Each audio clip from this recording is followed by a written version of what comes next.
Okay. Okay. So, fellas, just know I am incredibly tired. Like, really tired. Like, super duper tired to the point that I was considering not streaming today. So I won't be reading everything. Um, I'm gonna try my best to do stuff today, but I am tired. I'll probably stop in like 2 hours. Probably, hopefully, maybe 2 hours. I am really tired. Tomorrow we got to do Resident Evil 9. This is a lot. Like, literally, the reason I'm streaming today is because tomorrow I need to do Resident Evil 9. So I need to stream today, you know? Um, uh, yeah, there's already like a lot on my plate and shit. Anywho. Uh, let's start with Mute for now.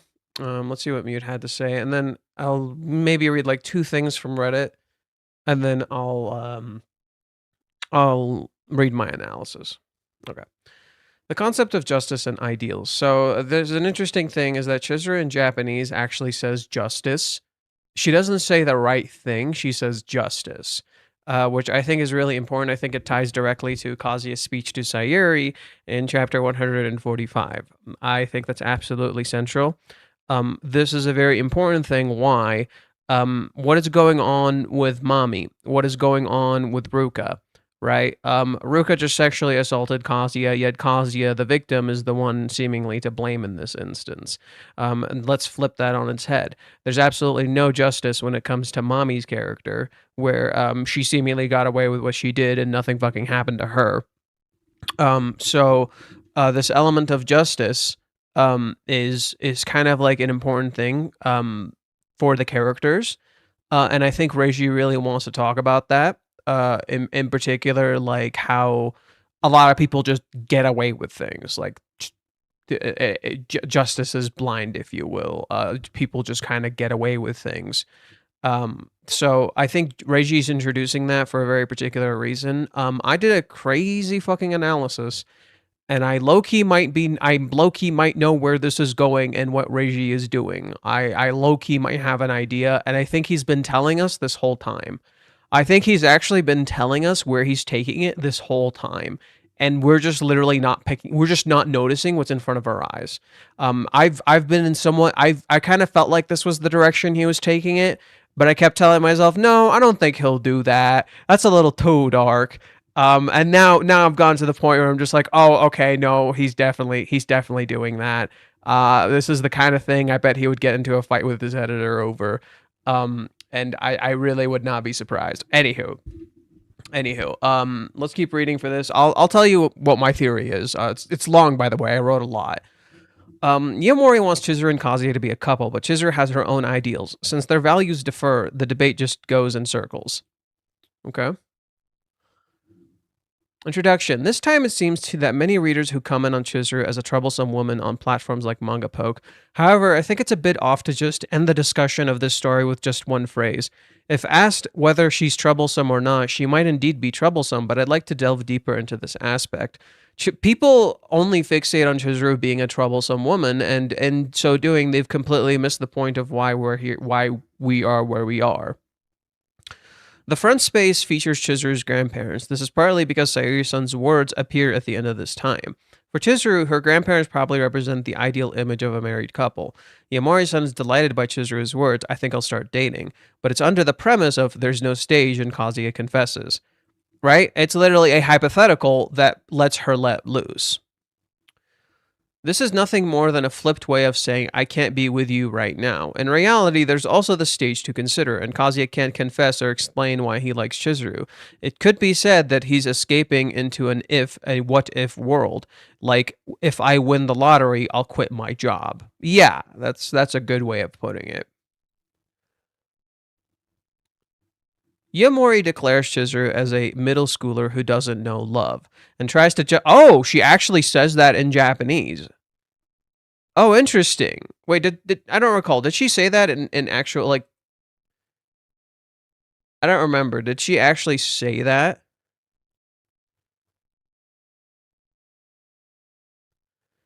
She's trying to act like it doesn't bother her, but in that regard, scheme of things, she's like, oh, she literally does say, she's like a middle schooler who doesn't know anything about love. Okay, so yeah, she did say that. I totally just forgot. And tries to justify her own opinion by saying objectively speaking. Wait, does she say objectively speaking? Oh my god, she's an idiot. There's no such thing as objectively speaking.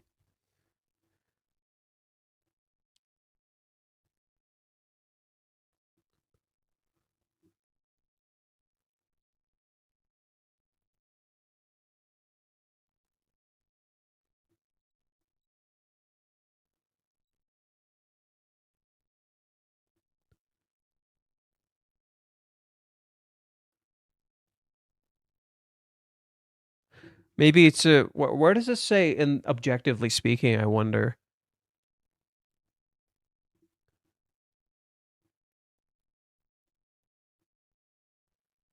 I wonder where she says that.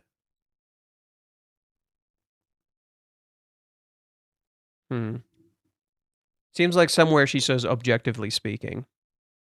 However, this is precarious way of thinking.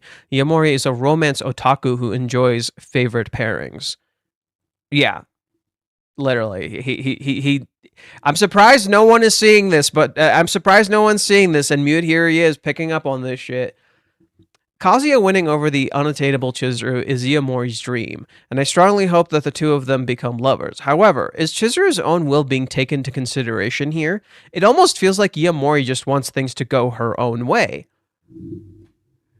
I love this man sometimes. I love this man sometimes. He kind of fucking, he gets it, you know? You know, like, we disagree on things, but right now he cooking. Right now he cooking. I'm gonna just let him go off. Go off, King. Go off, King.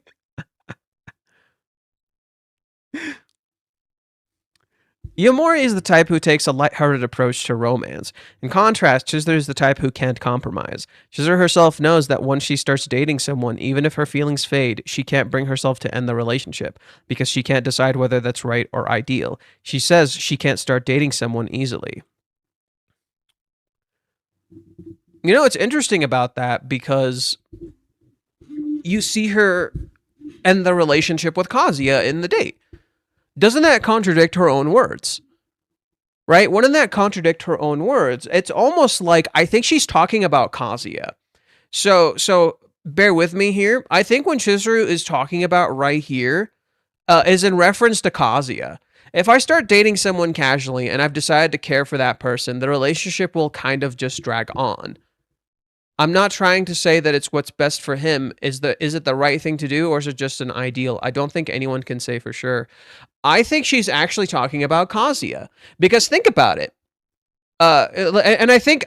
Because she's willing to make the hard choice. Kazuya won't do it. Kazuya literally won't do it. He's not. He may be in the relationship. Maybe he'll fall out of love with Chizuru or something. Or maybe she thinks she'll fall out of love, and he's not happy in this situation, and he's not going to end the relationship, and it'll just keep going. That absolutely seems like something Chizuru is worried about. She doesn't want him to get into a relationship where he's unhappy, and she doesn't want to jump into a relationship where she keeps him stuck in this thing, where she can't make this work. She's trying to do what's best for him. And I think she knows if she finds her feelings, she can be certain she loves him and it's not going to fade because her feelings for love for other people persevere. So that's another thing too, is like, I think she's trying to find her feelings and be sure she has them because she knows they won't fade easily. And that doesn't make sense for her. Even if I fall out of love, like, that's really interesting because like, it really makes you wonder. It's like, that doesn't seem like Chizuru. That seems really weird. That doesn't seem like the dialogue here doesn't seem like Chizuru's. And this definitely got my attention. It's weird. What she's saying here doesn't really sound like her. And she even says in the day, what if he like loses interest in me and it doesn't go well? Right? Like if you remember where she was preparing for the date, she literally says that. And she's not like worried about she's not worried about herself, weirdly enough. I think she's more worried about him. Because what if he's unhappy and he's stuck in this relationship? And I could be wrong. Maybe that's just one reading. I am tired right now, but that's just my initial reading. Is like I felt like in some ways this is about him, and you see that in her eyes being closed, where right here where she talks about justice and ideals. Right here, she literally talks about justice and ideals, and she literally says, like, I'm not trying to say what's best for him. Is this the right thing to do, or is this just an ideal? Right? So she's literally she is trying to do what's best for him. Her eyes are closed. She's lying. She is trying to do what's best for him. But literally, just like justice, her eyes are closed. They're blind. She doesn't see the things super clearly. Okay. Yamori-san's idea of turning failures into opportunities for growth, and Chizuru's idea that it's more important not to fail in the first place, each have merits and demerits. With Yamori-san's approach, romantic experience points accumulate quickly, but it downplays the damage that comes from failing. Ayo, he gets it. Chizuru's thinking is characterized by a strong sense of stability and responsibility, but due to her knocking on a stone bridge until it breaks, level of caution, she risks ending up with nothing at all, potentially leading to the loss of Kazuya's presence in her life. That's already happened. He's already not here. He's already not here, and she's still, like, doing what she can. What you're not realizing is that it's actually the other way around. It's Kazuya's caution and knocking on a stone bridge until it breaks. That's actually what's going on. You think this is Chizuru. It's in reality Kazuya. In particular, the thing I want to tell you is that, you know the phrase people love to toss around right now? And I've been seeing it from Japanese fans too. Chizuru won't get how much Kazuya matters to her until she almost loses him. You know how people are tossing that phrase around? You want to know what's really interesting about that? We have seen Kazuya go through this twice. And both times, when he's about to lose Chizuru, then he takes action. In fact,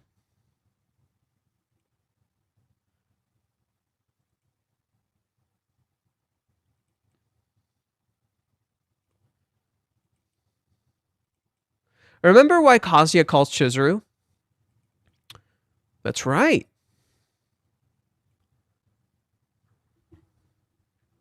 He calls Chizuru because of Umi, and what does he say?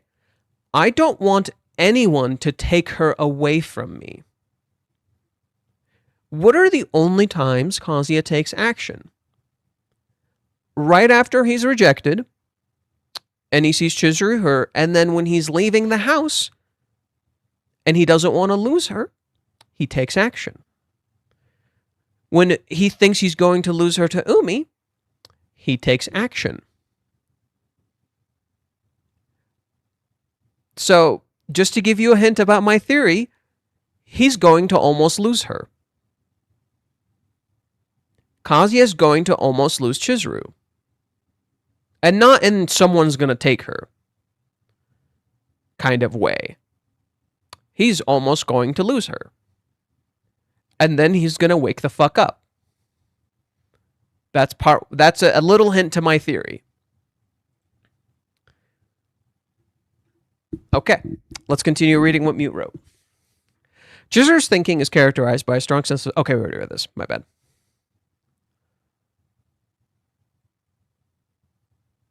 Okay. Chizuru doesn't actually believe that Kazuya has been waiting all this time. Actually, wait, what? Yes, she does. What the fuck are you on about? Yes, she is. What? However, these words are serving as Chizuru's escape route. She can't be in a half-hearted relationship, but she can't keep making him wait either. Chizuru's sense of justice and guilt are clashing, leaving her ultimately unable to choose anything. Not quite. I think her guilt is influencing her sense of justice, and you're misinterpreting what's going on. Her guilt stops her from finding the thing that she wants, which is the answer to her love. However, her guilt works directly in tandem with her sense of justice. Like literally right with it. It works directly with it. It is in fact her guilt is the active fuel for her sense of justice, her duty, and the debt she believes she owes Kazuya. It is an active fuel. No. So Chizuru doesn't actually believe that Kazuya has been waiting this whole time. Yes, she does. She knows he's waiting, and she hates that he's waiting. However, these words are serving as Chizuru's escape route. No. That's what it's supposed to feel like. Chizuru's just escaping. She can't be in a half-hearted relationship. No. I cannot let him be in a half-hearted relationship. That's not okay for him. I need to be as serious as him when it comes to this relationship, which he doesn't realize. He's the one who's not serious. Anyways, but she can't keep making him wait either. Okay. So yes, that's the frontal idea. Chizuru's sense of justice and guilt are clashing. That's not what's clashing. She is having a clash. That's not what's clashing. What's clashing with Chizuru is her feelings and her guilt. They literally run counter to each other, and she'll never find the answer for that exact reason, leaving her ultimately unable to choose anything. It's not that she can't choose. No. So this is there's an intentional reason this is called back to Sayuri, where she couldn't choose. This is actually the opposite. She's making the hard choices. And what she can't do is she doesn't know what to do when it comes to Kazuya. But she is making a choice. She is making a choice. What that choice is, we don't know. But she is making a choice. She openly says, I'm taking advantage of his kindness because she's doing something to get the results she wants. Kazuya's words that he would wait forever have taken away from Chizuru the reason she must make a decision right now. In the end, Kazuya affirms everything about Chizuru, and Chizuru is taking advantage of that, settling into a stable state where she's stopped in her tracks. Is she stable, though? No. So this is really, really important. I want you to look at Chizuru. Like, just look at her and try to look out of context. Let's pull up Chizuru, like, out of context. Does she look stable? In fact, there's a good chapter that highlights this point. You think Chizuru is stable right now. She is anything but stable. And there's a very intentional reason that Reiji has a mirror between Ruka and Chizuru. So there's two particular mirrors that happened here. One, Chizuru rejecting Umi parallels Kazuya and Ruka. And Kazuya and Mami. Those two things are parallel. They're literally identical to each other. Okay? Why are those two things paralleled? Because what happens in those particular scenes is that Chizuru has no idea about Ruka. And Kazuya has no idea about Umi. Okay? Kazuya takes action because Umi contacts him. In contrast, Ruka can't contact Chizuru. Kazuya goes and talks to Minnie, who then contacts Chizuru for him. You think Ruka's the one who's going to contact Chizuru. Who contacts her instead? Minnie. So what happens? Just as Umi met Kazuya, Minnie meets Chizuru. Those two scenes are intentionally paralleled. Those two, because Minnie and Umi are in some ways kind of the inverse of each other, just as there's a parallel between Umi and Ruka. Okay? Those two parallels are intentional. Why? Because after we see Ruka, when she's leaving Kazuya's house, what did I say was going on with her that looked weird? I said something very particular. When Ruka's leaving Kazuya's house, she literally doesn't look okay. Look at her. Look at her face. Look at her posture. She's literally clenching her chest, saying, I can't take this anymore. She's breathing heavy. She's panting. She's tired. It's like she's literally hurting herself. Okay, now take that and look at Chizuru. What do we see in chapter 399 when Kazuya changes his hair? We cut to Chizuru, who this guy points out. What does he say? She hasn't been hitting the ball in the center. Literally unstable, because when you're when you can hit the ball in the center, you are centered. What is happening with Chizuru? She's literally not in the center of the page. She's literally lacking balance. Now, contrast this by the color page. It literally looks perfectly balanced. Cut to Chizuru. It's literally the same structure, but she's lacking balance. She's literally not stable. She's literally unstable. She's literally falling apart. This is foreshadowing. She's already literally getting hurt, just as Ruka is getting hurt. There's a parallel between the two of them already happening. And when you consider that the reference to Steins Gate, where there's Miura, who literally gets hurt, and Akuba can't save her, and then he has to go save Kurosu, aka the main girl, because she's hurt and she's in danger. Here it is literally happening with Chizuru. She's literally not stable.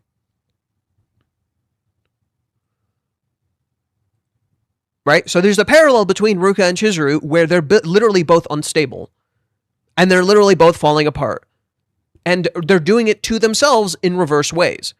Ruka is doing it in her own way and doesn't notice, and Kazuya doesn't see his impact on her, not realizing how she just sexually assaulted him, but also how she's literally hurting herself in doing that to him.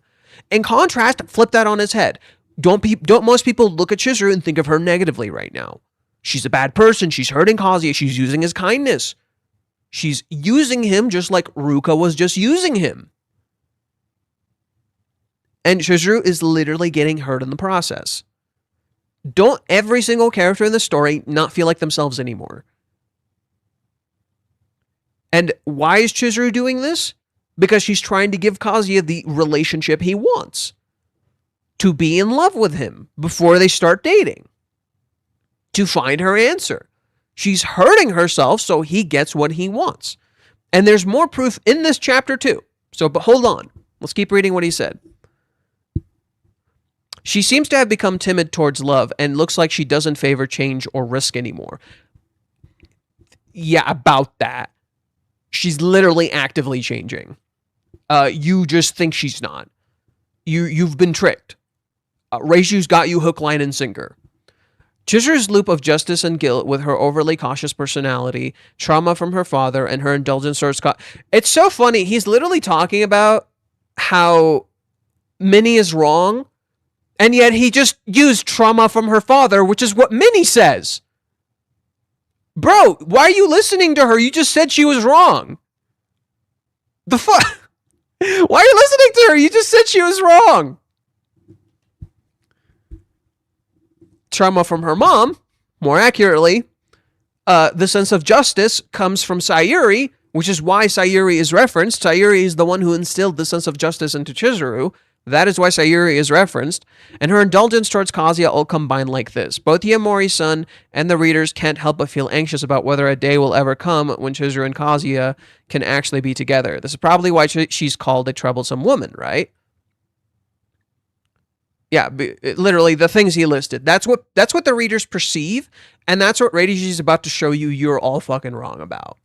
Chizuru's loop of justice and guilt, with her overly cautious personality, trauma from her father, and her indulgence towards Kazuya all combined like this. Now, I want to ask you something. I want to show you something really interesting. I'm going to ask you something. Okay. Chizuru is a rental girlfriend. She knows people look at her. She's actively aware of what people desire and what they want to see. Yet, she went out at night dressed like this. For Kazuya. Minnie points it out. Why are you all cashed out? Why are you flexing so much? And yet she dressed like this. In the hope that Kazuya may show up. What have we seen a few times now? That's right, Chizuru's going out dressed in a very different way. Chizuru's going out dressed in a very different way than she usually does. Like, actively. It's not just like one or two times. We've actually barely seen her dress in her hoodie. She's almost always actively going out dressed really good. This is another one of those tells, right? Is Chizuru actually being as overly cautious as you think if she's dressed like this? She's supposed to be this super cautious person. The clothes tell a completely different story. Her clothes literally tell a completely different story. This doesn't look like someone who's being overly cautious. She's dressed for the dimes, dude. She's flexing. She is dressed. She is ready to fucking rumble. This isn't someone who's being overly cautious. You think she is. You're being misled. You're being conditioned.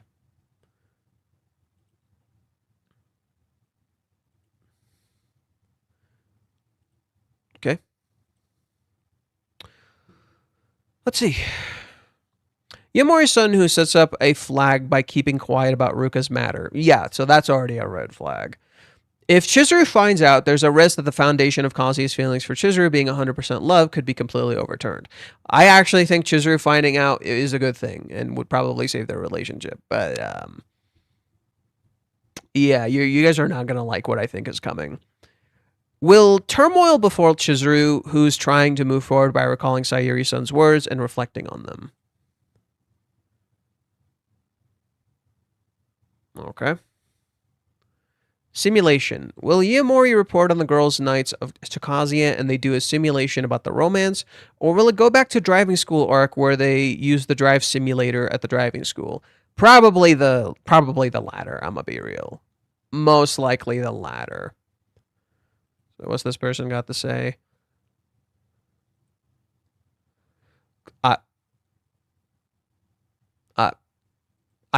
I can't even zoom in on that.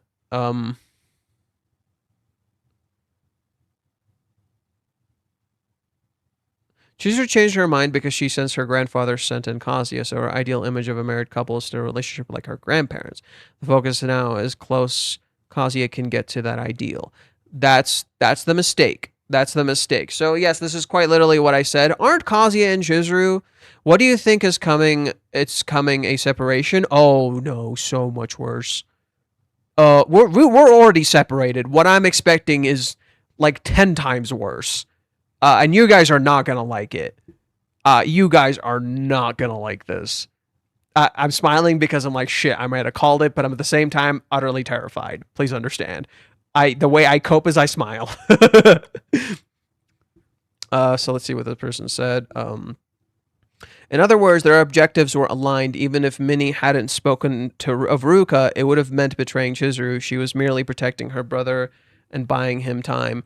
No, she says, I can never tell her. You could maybe imagine Minnie simulating how she would tell her and how Chizuru would react. That could be another thing we could be expecting next chapter. Minnie might simulate how Chizuru might react to hearing this information based on what Chizuru told her.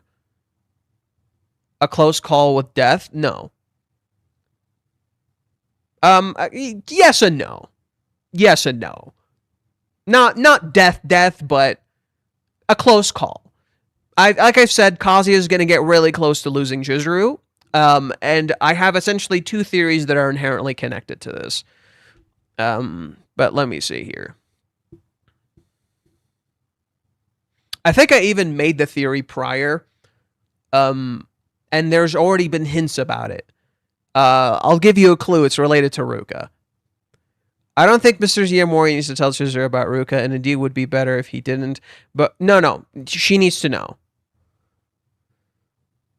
But we need it to manage the risk of Ruka telling Chizuru directly. If Chizuru hears it from Ruka rather than Kazuya, it's likely to lead to questions about why Kazuya didn't tell her himself. Yeah, but then she has to go ask him, why didn't you say anything? No, so they do need to talk, but they have a broken foundation.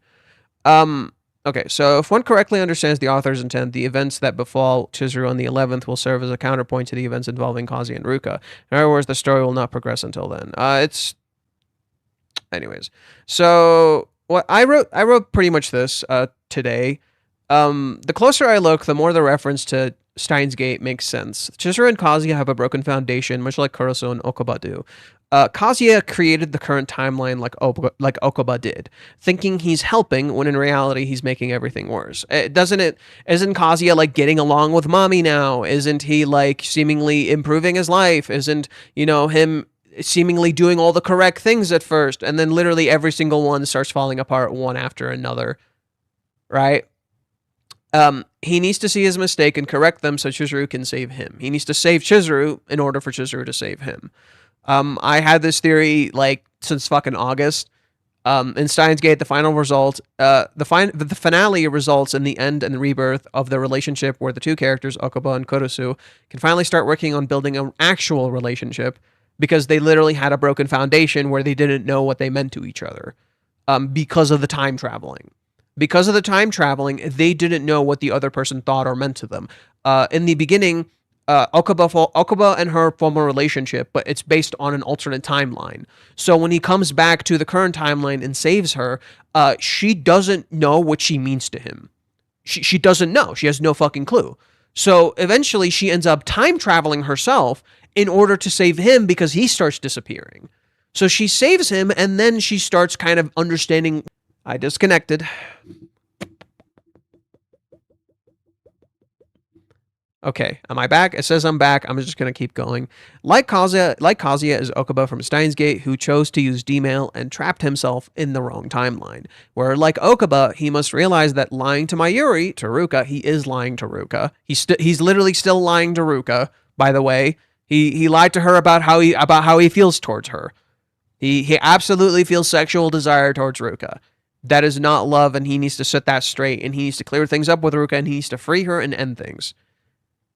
Because Kazuya absolutely is, in part, fueling the Ruka situation. He's not talking to her, he's not clearing it up, and he can't. Just like Okuba couldn't save Mayuri. Kazuya has to realize that. Okay. So yeah, yes, he must face the truth in order to save Kurosu Chizuru, as she must save him. Okay? And then here, Minnie was Kazuya's D-mail. He literally used her like Okuba did, and she got the result he wanted. And finally, in this arc, Chizuru's big play is shown, and she has a big side role supporting a main character who leaps through time. Time is a whole big thing. Time is a massive big thing right now. It's been a thing since the 3 months, right? You had the 3 months where you had this entire arc. So Hawaiians is like a 30-part arc, 30, 40 chapter arc. It's long as shit. And it was over 3 days. The Hawaiians trip was 3 days. And that was like 30 fucking chapters. Then you get 3 months in a single chapter. We're literally time traveling. Okay? Then you get they meet up again. And time is seemingly moving normal now. But the characters are out of sync because one of them is time traveling. That person being Chizuru. Chizuru is literally still trapped in a time loop. She's literally time traveling. How do we see this? We see this in how she interacts with Sumi, for instance. We see this in chapter 244, where she's literally spacing out. And she's literally not present and people don't notice. She forgets about Sumi and feels terrible about it. Literally, she's a time traveler, and the only person who understands how she feels is Sumi, who's also time traveling. Because we literally don't see Sumi for like 200 fucking chapters. Or sorry, like 100 chapters at that point. We hadn't seen Sumi in like 100 chapters. And then she comes back and disappears just as fast. She literally time traveled. For us, it was like multiple years. For Sumi, it was like a couple months. Maybe like 7 months at most. And she hadn't seen Kazuya or interacted with him. And Sumi's the only one who understands Chizuru's time traveling. Nobody else gets it. Not even Kazuya, not Minnie. They don't get it. They're completely out of sync with her. Okay? And that continues to be a recurring thing where Chizuru constantly has her play. Kazuya and Minnie go to Joypolis and we don't see Chizuru for a while. She's literally off. She literally time traveled. And then we come back, we're like, oh my god, we're finally seeing Chizuru again. It's been so fucking long. And then now it's happening again. Now it's literally happening again. She's literally time traveling again. You're only getting glimpses of Chizuru. And she comes back again. And you're like, oh my god, Chizuru. And she's literally out of the time loop. Reiji references how Kazuya and Mami could have been dating in an alternate timeline. What's going on right now? Sure is a lot of vibes right now with Mami and Kazuya. Doesn't it not feel like Kazuya and Chizuru's love story anymore? Right? Doesn't it not feel like Kazuya and Chizuru's love story anymore? Kazuya just had like a weird sexual experience with Ruka. Here's Mami clearly having the hots for him. And Kazuya is clearly feeling a lot more shit for Mami. He's thinking more about Mami. The whole thing with Chizuru sure feels a whole lot toxic right now. It doesn't feel fucking right anymore. You're literally being tricked. You're literally stuck in an alternate timeline and everything is wrong. And that's by design.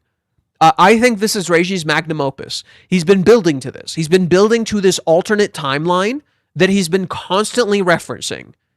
He's constantly nodded to this alternate timeline thing.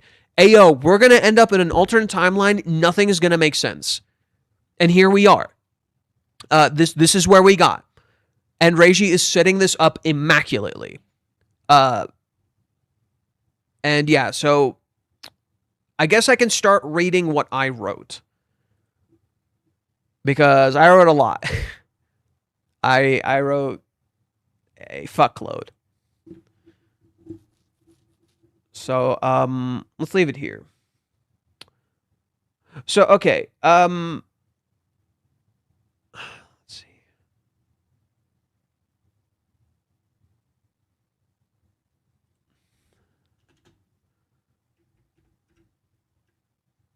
Give me a sec. What's going on with this thing? Okay. That's weird.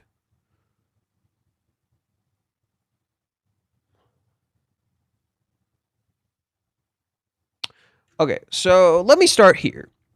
So, could you... I was talking to myself here. Could you argue that Chizuru has enough to figure out that Kazuya was hurt by Ruka? I feel like, not really.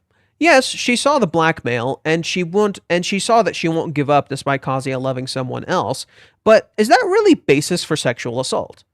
That's a really wild take. Because I've seen a lot of people be like, why doesn't Chizuru just fucking know that Ruka fucking sexually assaulted him? But then counterpoint, does Kazuya know that Umi is a troublesome person for Chizuru? Kazuya doesn't know shit. Is Kazuya deluded for not knowing that? Right? It's the same for Chizuru. Okay. Here's Kazuya hearing about Umi, who confessed his love to Chizuru. He remembers when he asked her out, and he remembers the party, so he had that interest in her the whole time, but then it's all pinned on Chizuru and never on Umi, who literally won't back the fuck off. In fact, what does Kazuya say when he calls Chizuru? Kazuya says a very particular set of words. And it's literally meant to be Umi. Where is it? Right, he thinks, did something happen between him and Mizuhara? What is Umi curious about? What do you find out about later? What is Umi curious about? Did something between Chizuru and him happen? What does Kazuya imagine? A kiss. What happens with Umi literally later? Umi meets up with Kazuya wondering if something happened, and he wonders if they kissed. Verbatim, Kazuya's exact thoughts. Verbatim, his exact thoughts. Straight up. It's almost like this was intentional. Reiji was already straight up telling you what Umi wanted to know. Reiji was already straight up telling you what Umi wanted to know. It was right there in front of you. You just didn't realize. Okay?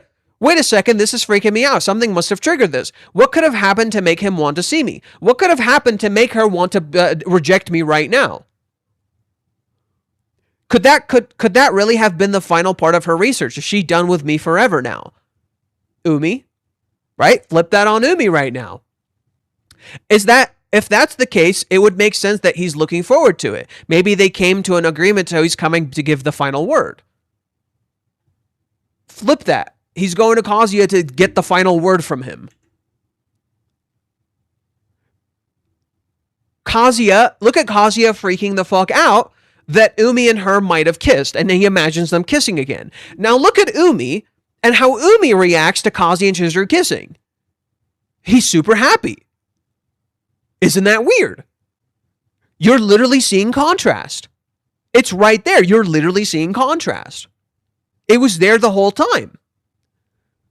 If that's the case, I didn't get the points of setting up a specific date. I'm super nervous now. I know I'm overthinking this. It wouldn't go that far. But there's a chance she has plans with Umi on July 11th. He gets in his own fucking head.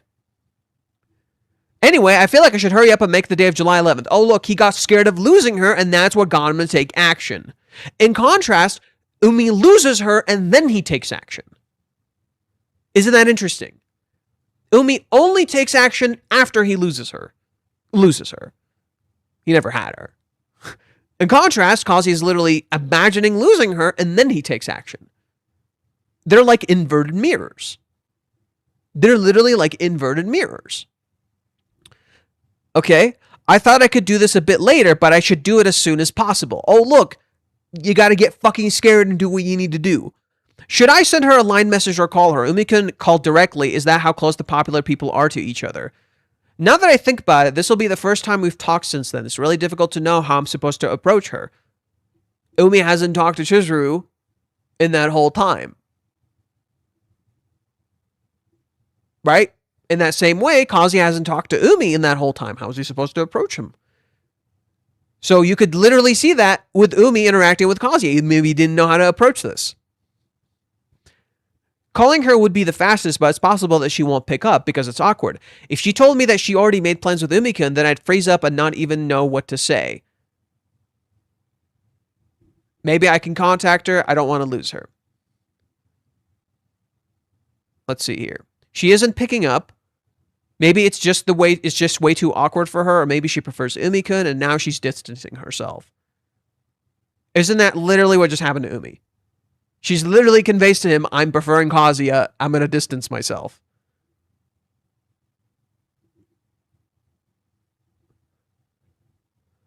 Now, where's that part where I noticed that?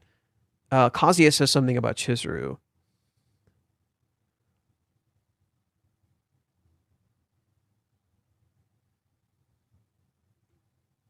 Where is it?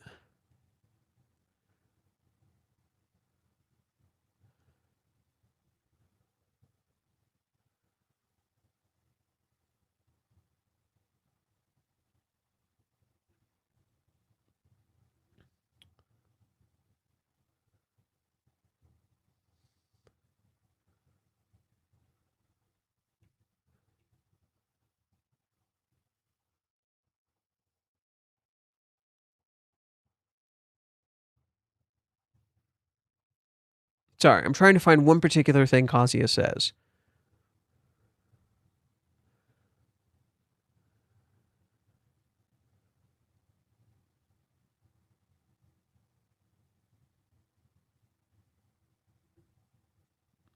Okay.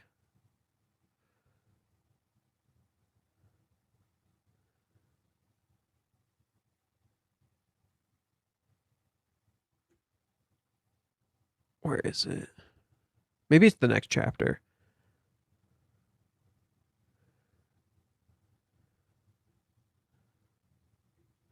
Maybe it's the next chapter. Let me check. Kazuya says a very particular set of words. She answered.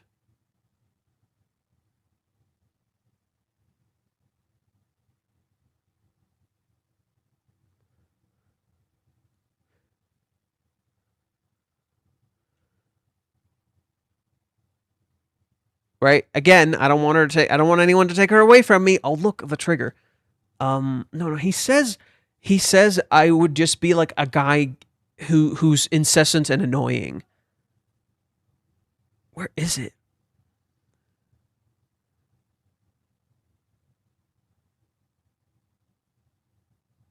she could be held her way back after Umi was able to do something. Where is it?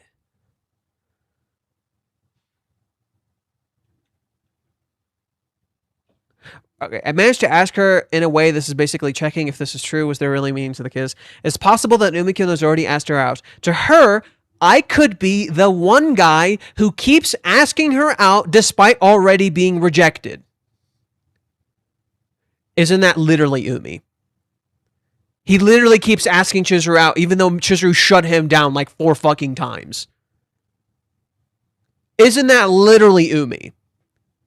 And isn't that literally just Ruka? Kazuya doesn't realize Umi might be Chizuru's Ruka, who literally will not take no for a fucking answer.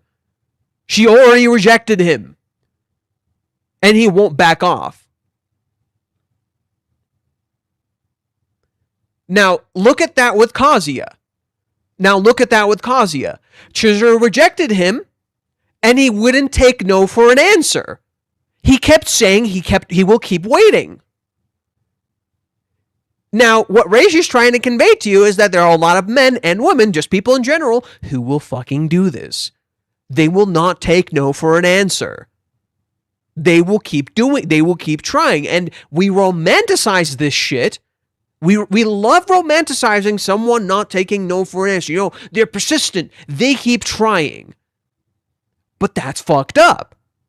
Ayo, the person's not interested. With Kazuya, it's a positive thing. With Umi, it's clearly a negative thing. He won't take no for a fucking answer. But with Kazuya, it's a positive thing because we want him to be with Chizuru. But he keeps saying, I'll keep waiting, and not helping her with the relationship at all, and not being present, and not fucking doing anything. Do you see how that can quickly become a problem? Where Kazuya has this emotional power over Chizuru, where she feels incredibly guilty about him, she can't move on, and she can't be with him. She doesn't know what to do. What is this mirror? This mirror is a very, very particular thing that Kazuya also did, and was inherently relevant to the entire Hawaiians, as well as the entire date.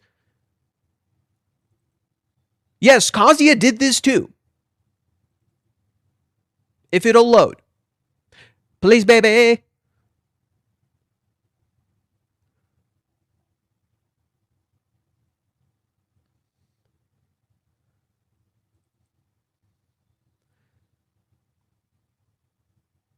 Chizuru tells Kazuya she wants to return the ring. His grandma handed him the ring. What does he tell her? That ring, could you hang on to it a little longer? Why though? It's not like I'm trying to ruin the mood, but I think it's my best option to wait for a chance and just hand it. Please just wait a little longer. Yes, it has positive connotations. Yeah, he wants to marry her. That's the implication. However, what does this do to Chizuru? What do we see this do to Chizuru?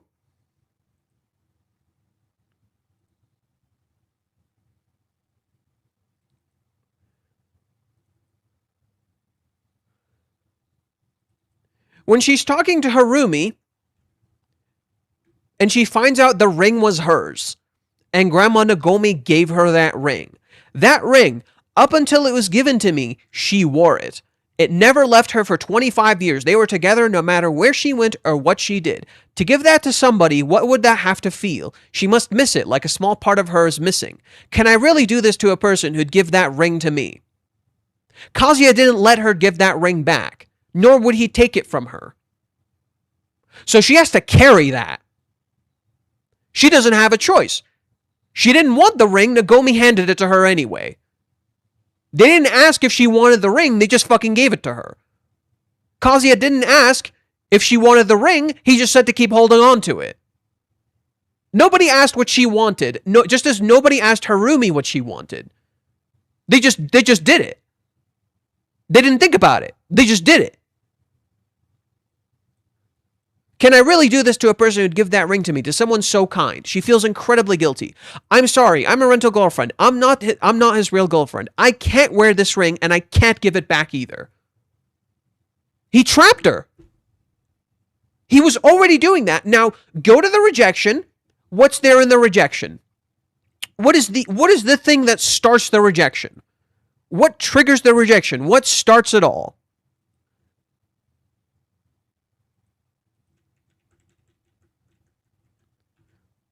Chizuru pulls out the ring. The ring that Kazuya conveniently forgot. The ring that Kazuya specifically told her to keep holding on to. She has been bearing that weight all on her own. He forgot. He forgot all about this ring. You never considered this ring when Minnie kept saying shit to her. Like, for example, during the movie arc, where Minnie told her Kazuya loves you, as she was holding on to the ring, and she saw this person making her a movie. That is a debt she can never repay.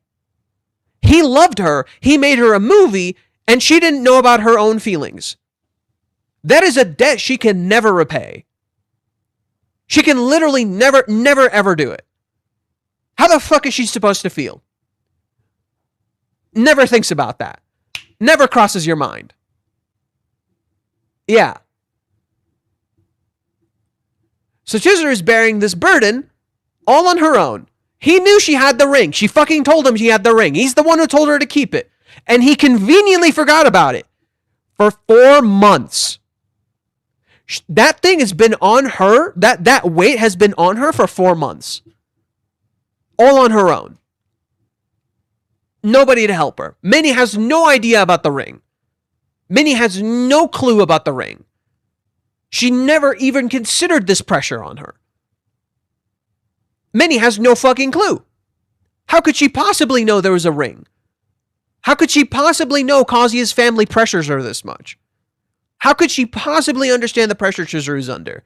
She doesn't know about Ruka. She doesn't know about Mommy. She doesn't know how Chizuru felt about Sayuri and the guilt she was going through. Well, okay, she does know about that one. She does know about that one. But it's pretty ironic that in the movie arc, she tells Kazuya no one is an island. And yet, what's happening with Chizuru here? She's literally treating her like an island. What happens in the end of this chapter? As they go their separate ways, Minnie tells her, try not to get hit on. The moment she walks away, she gets hit on by someone. The moment she turns away, she gets hit on by someone. Why is this important? How did their meetup start? The first thing you see is Minnie being hit on by someone. And the last thing you see is Chizuru being hit on by someone. The moment they separate, that's what you see. Yet, how does Minnie take Chizuru, the guy's freaking out about Chizuru? She's jealous of her. They hit on Minnie when she was dressed like this, but they're too scared to hit on Chizuru when she looks attractive. And yet Minnie gets jealous. Never considering how that makes Chizuru feel. That she would probably be hit on constantly dressed like this. And who do they mention? They mention Kazuya very specifically. It's like Minnie doesn't consider how Chizuru is being impacted. She's like, don't get hit on, knowing full well she's gonna get hit on. If Minnie was a real bro, she'd walk with her. If Minnie was a real homie, she'd walk her home. If Minnie was a real homie, she'd call Kazuya and have Kazuya be with them and Kazuya walk her home. Yet she's literally treating Chizuru like an island, a literal solitary figure. Standing and walking on her own. Minnie literally doesn't see Chizuru. She's a solitary figure walking all on her own. They've literally isolated her. All Minnie cares about is Kazuya and getting what she wants. While Chizuru walks home alone, and the moment she steps away from Minnie, someone hits on her. Bro, if I was with Chizuru, I would walk her home. I don't give a shit. This is fucking Tokyo, dude. There are a whole lot of creeps and pickup artists. Why are you letting her walk home alone? What the fuck's wrong with you? Be a girl pal. Go walk with her. Call someone to walk with her. Call Kazuya. Have Kazuya walk you home. Even Nagomi says this to Kazuya. Walk her home. The fuck you doing? Every time we see the girls walking off on their own, there's someone hitting on them. Every time. And we're just lucky nothing happens. But every time there's someone hitting on them, and people don't recognize the point of that. They're seeing that and they're like, oh, it's just Reiji doing the Reiji thing. Never considering, Ayo, how does that make the women feel? They can't even take a fucking step without some idiot hitting on them. It sure would be nice if you had someone around who could fucking help you out through this. Sure would be nice to have some company so you don't go through this alone. Yeah, Chizuru can handle it. But sure is problem. Okay. Alright. So Chizuru has no way of knowing about Ruka. In that same way, could you not see a parallel with Umi? Umi looks uncomfortable, and he seems like he would cross a line at any moment, yet he always maintains a distance between him and Chizuru. Yet his presence bothers her. So rather than anything physical, it's emotional. He's persistent in a frustrating way, while Kazuya's persistence saves others. Yet, like Ruka, Kazuya has no clue about Umi, perceiving him as a rival when that was never the case. At the same time, perceiving him as a good guy when he might have been very well emotionally bothering Chizuru, just as Ruka physically bothers Kazuya. Never crosses his mind. Right? And so just as Kazuya emotionally traps Chizuru with the ring, he's currently emotionally trapping her in the relationship. She can't reject him because he's going to keep waiting forever. And she can't be with him because she doesn't have her answer yet. She's trapped. She can't do anything. He's literally trapped her in a relationship. Almost like Umi. Isn't this literally the thing you're afraid of with Umi? Oh no, Umi's going to trap her in a relationship. He's going to blackmail her into a relationship. Kazuya's technically blackmailing Chizuru right now, whether he realizes it or not. He literally tells her, I'm going to keep waiting. So his happiness is completely hinged on her. She has to find her answer by any means necessary. If that means taking extreme measures, aka using Kazuya's kindness, she will. She will take whatever extreme measures she needs to find her answer, because guess what? He's going to keep waiting forever. He's not going to stop. And he's going to ultimately end up unhappy. So she has to find her answer by any means necessary. He's literally trapped her in a relationship just like he trapped her with the ring. And he doesn't think about that. It never fucking crosses his mind. And the readers don't think about this. It never crosses their mind either. She literally told you she feels trapped. And it just doesn't cross any of your mind. You're also busy trying to get what you want. Ruka seems like a good kid who's just very defensive around Chizuru taking Kazuya. But how could Chizuru possibly know she would cross such a line? It gives purpose to Chizuru asking why Kazuya does with Ruka. Remember in the date, right? Remember in the day she's constantly asking Kazuya what he does with Ruka. Kazuya never tells her, right? Because he perceives it as Chizuru judging him. Oh, are you cheating? Are you doing this stuff? That's how he perceives it. Literally broken foundation, so he can't understand. But Chizuru asking is Chizuru trying to know. She's trying to know more about love and what Kazuya does for love in a relationship. Yet Ruka's relationship is a complex basis to go off of, because on one hand, they were dating, which is just absolutely true, and on the other, Kazuya never fully committed to that relationship, and Chizuru's questions act as an interesting element, as they question Kazuya's love, something that defines his identity, so he falls apart every time she does. It's like Rent-A-Girlfriend is literally having an intentional identity crisis and needs the characters to fight to know the truth of what it is. So literally, the story is literally intentionally having an identity crisis. It's literally lost its meaning and its purpose. Just as they've lost their relationship. Their relationship has fallen apart. They've lost their relationship. It's a total fucking mess. What Kazuya used to do, which is empower people through his persistence, has now become a trap. It's literally trapped Chizuru in this relationship. It's trapped Ruka in a relationship. It's even trapped Mami in a limbo. Every single character is trapped in a limbo because of Kazuya. Minnie is literally trapped in a limbo between Kazuya and Chizuru in a literal physical sense. She's literally their liaison. She literally goes between them and conveys what they're talking about to each other.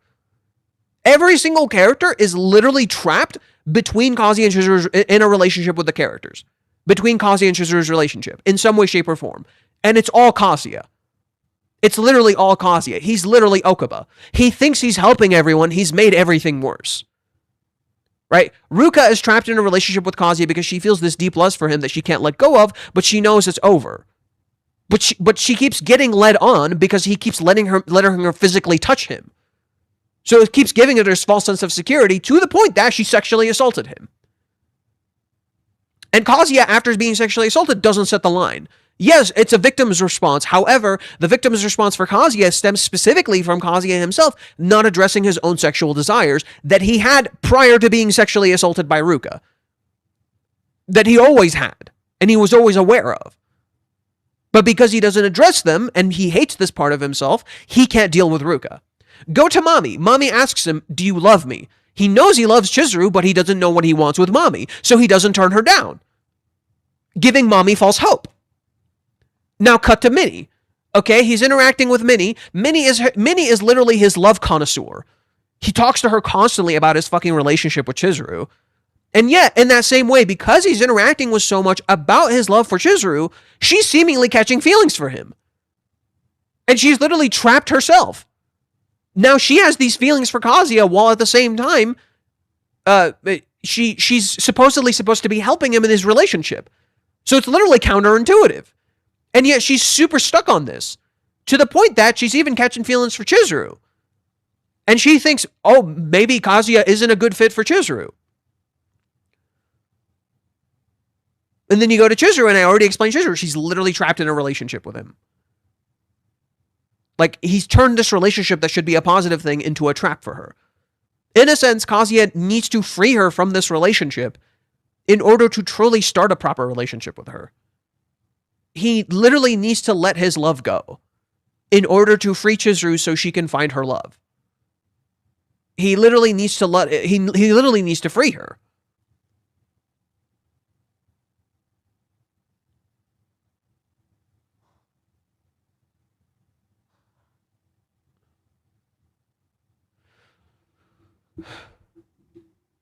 And then I was talking to someone too, and they were pointed out how Chizuru is a mirror to Minnie because she too thinks she's unfit for love. Remember, Minnie literally said, I'm unfit for love because it's a lonely battle, and I can't handle a lonely battle.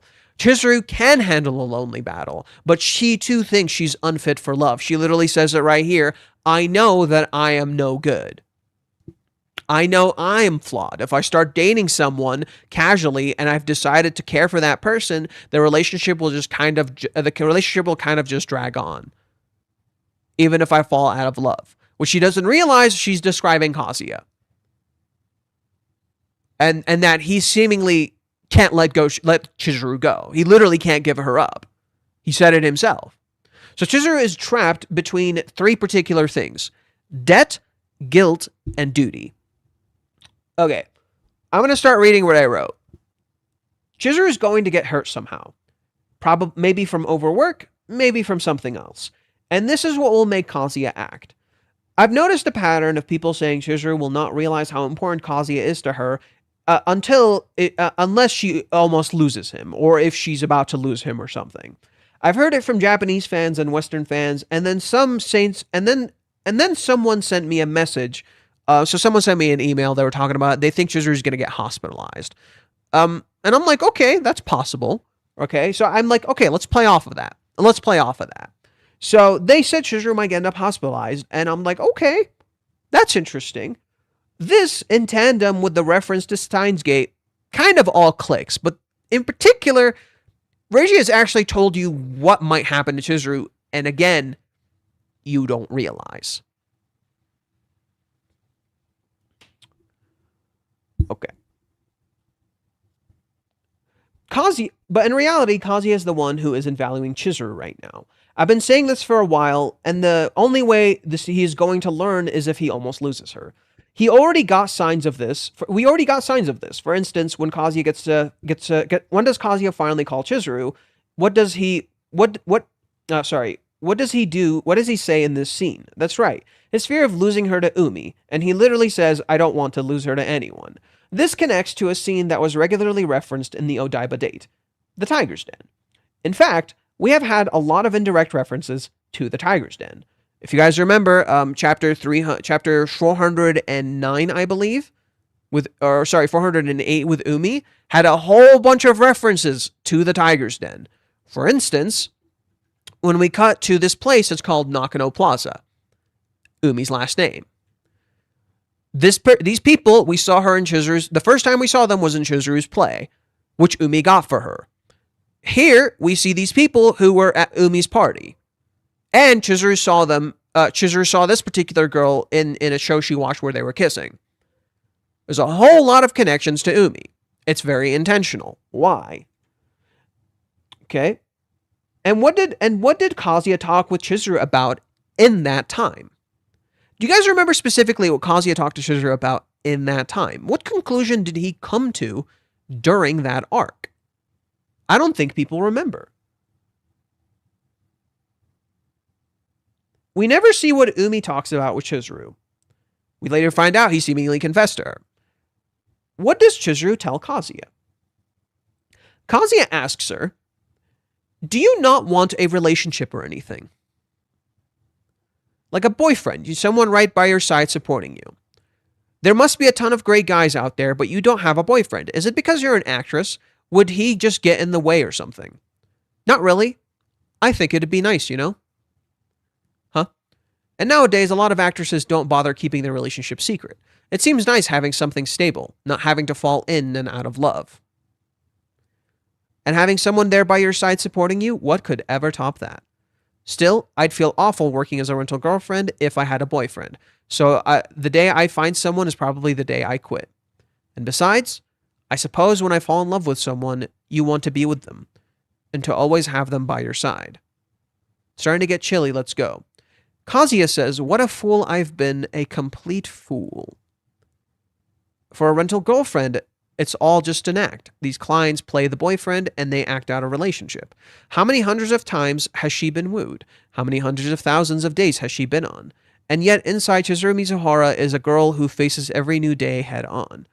And now that I know that you're a lonely girl who longs for love, I won't just give you up to someone else. I can't do it. I just can't. I won't give you up to anyone else. Okay. Okay.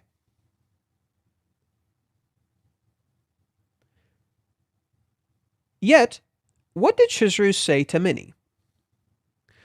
What did Chizuru say to Minnie in chapter 390? I won't have a boyfriend until I'm done with my play. That doesn't make sense. That runs counter to what she just said.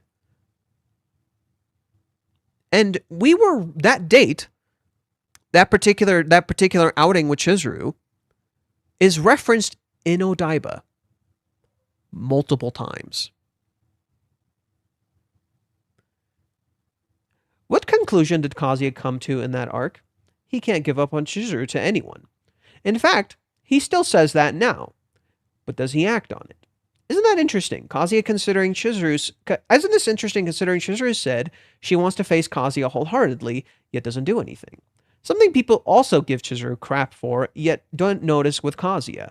So Kazuya will almost lose her just as he almost lost Nagomi, who also overworked herself and ended up in the hospital. Okay, so that's the hospital theory. I actually have a different one that could be worse. What have we been seeing with Chizuru as of late? She's alone, constantly distracted about the kiss, and even saying she's burning up in this chapter and needed a bath. What does Chizuru say in the very end of the chapter? She clenches her chest. She literally clenches her chest and says, I'm burning up. I need a bath. She's literally too hot. Okay.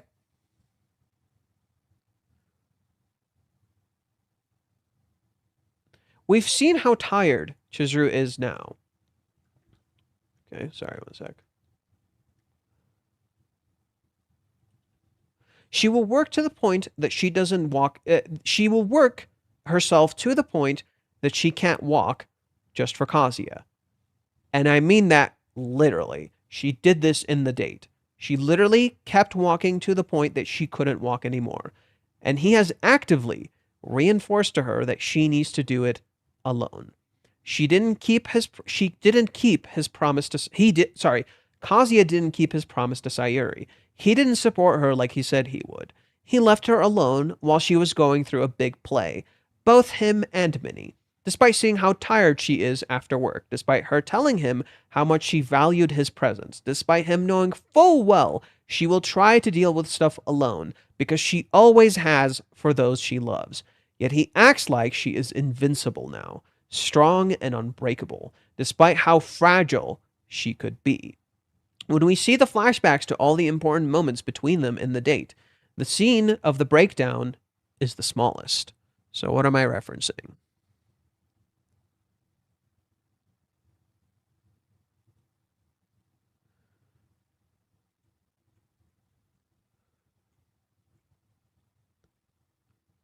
Look at all these places they've been to together.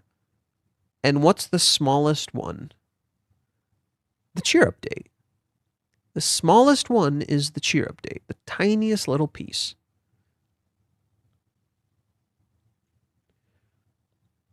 Okay? This reflects a double meaning. One, how Kazuya says Chizuru is 1% weakness, but also how we are seemingly forgetting the moment even though it's probably the most important one to understand Chizuru.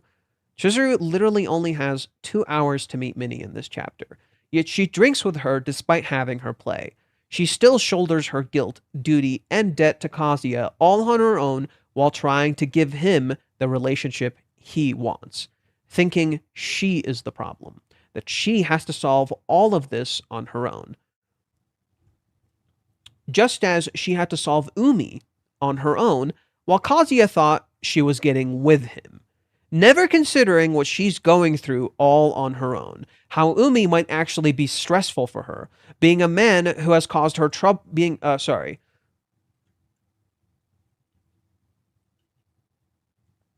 she has had to deal with him this whole time, just as he had to deal with Ruka. Umi has always been a man who has caused trouble for Chizuru while trying to help, just as Minnie causes trouble for Kazuya while trying to help. We can see clues in this in chapter 399, a chapter with 2 nines and with 2 nines, the number of pain, as we see a cover of Kazuya and Chizuru together, contrasted by Chizuru almost missing her other half, mirroring the crescent moon, missing the point that completes her. Chapter 399. Chizuru literally mirrors the crescent moon. She literally looks like the crescent moon. She's literally missing her other half. Her other half is literally missing. She literally wears a full circle here. She's literally missing her other half. He's gone. He low-key dipped out of the relationship. Kazuya is literally becoming the dad. Kazuya is literally becoming the dad. He's literally becoming Chizuru's dad. And you're so busy worried about Chizuru possibly having dad issues, not realizing Kazuya is literally becoming the dad. You're literally missing the fucking point. You're so busy thinking she has dad issues, Kazuya is literally becoming the dad. Just as he's literally becoming Umi.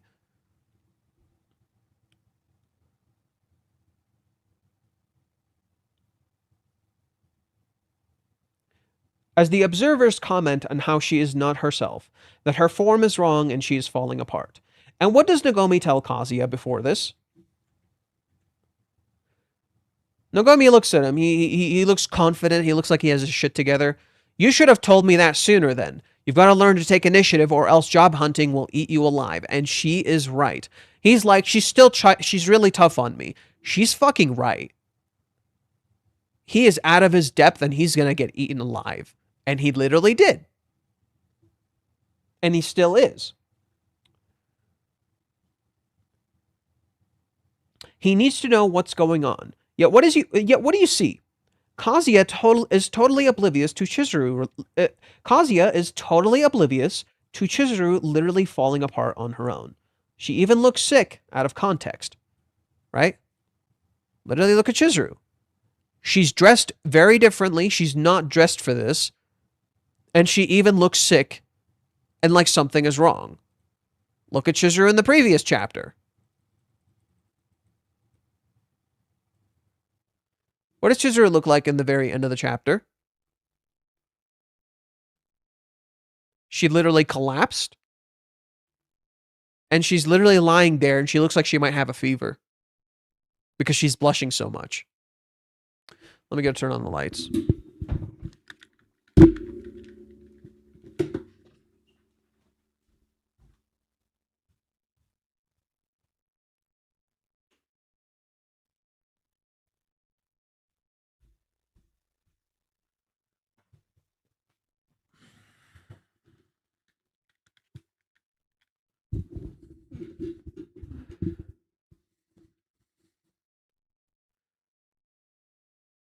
She looks sick out of context. Who would care for Chizuru if she fell ill? She has no one. She lives alone. What happened during the menstruation arc? Who remembers the menstruation arc? That's right, Chizuru was sick. And she just kind of powered through it alone.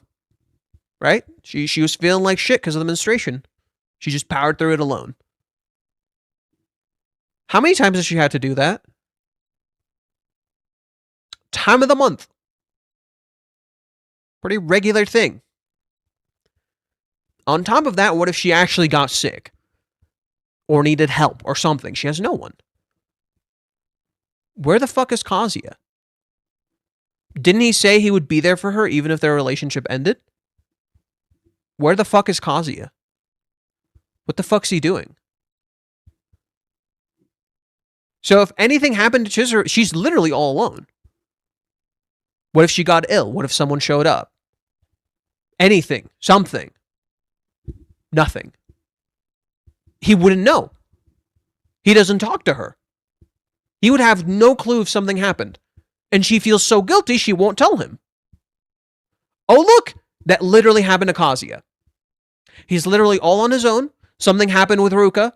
And he literally doesn't tell her.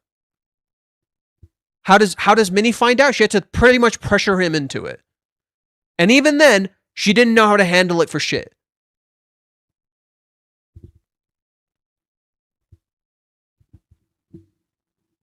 What's going on with the battery? Is it... Sorry, just gotta check my phone. It's supposed to be charging. But it's not charging. What the hell?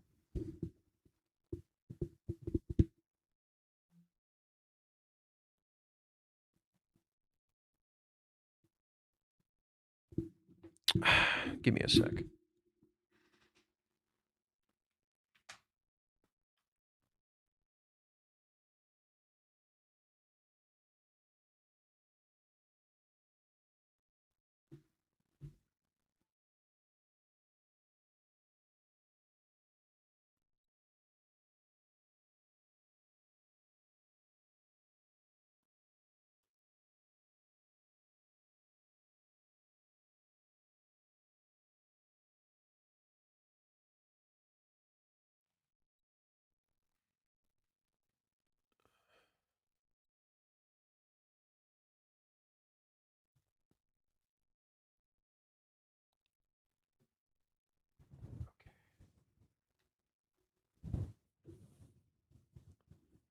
That should do the trick.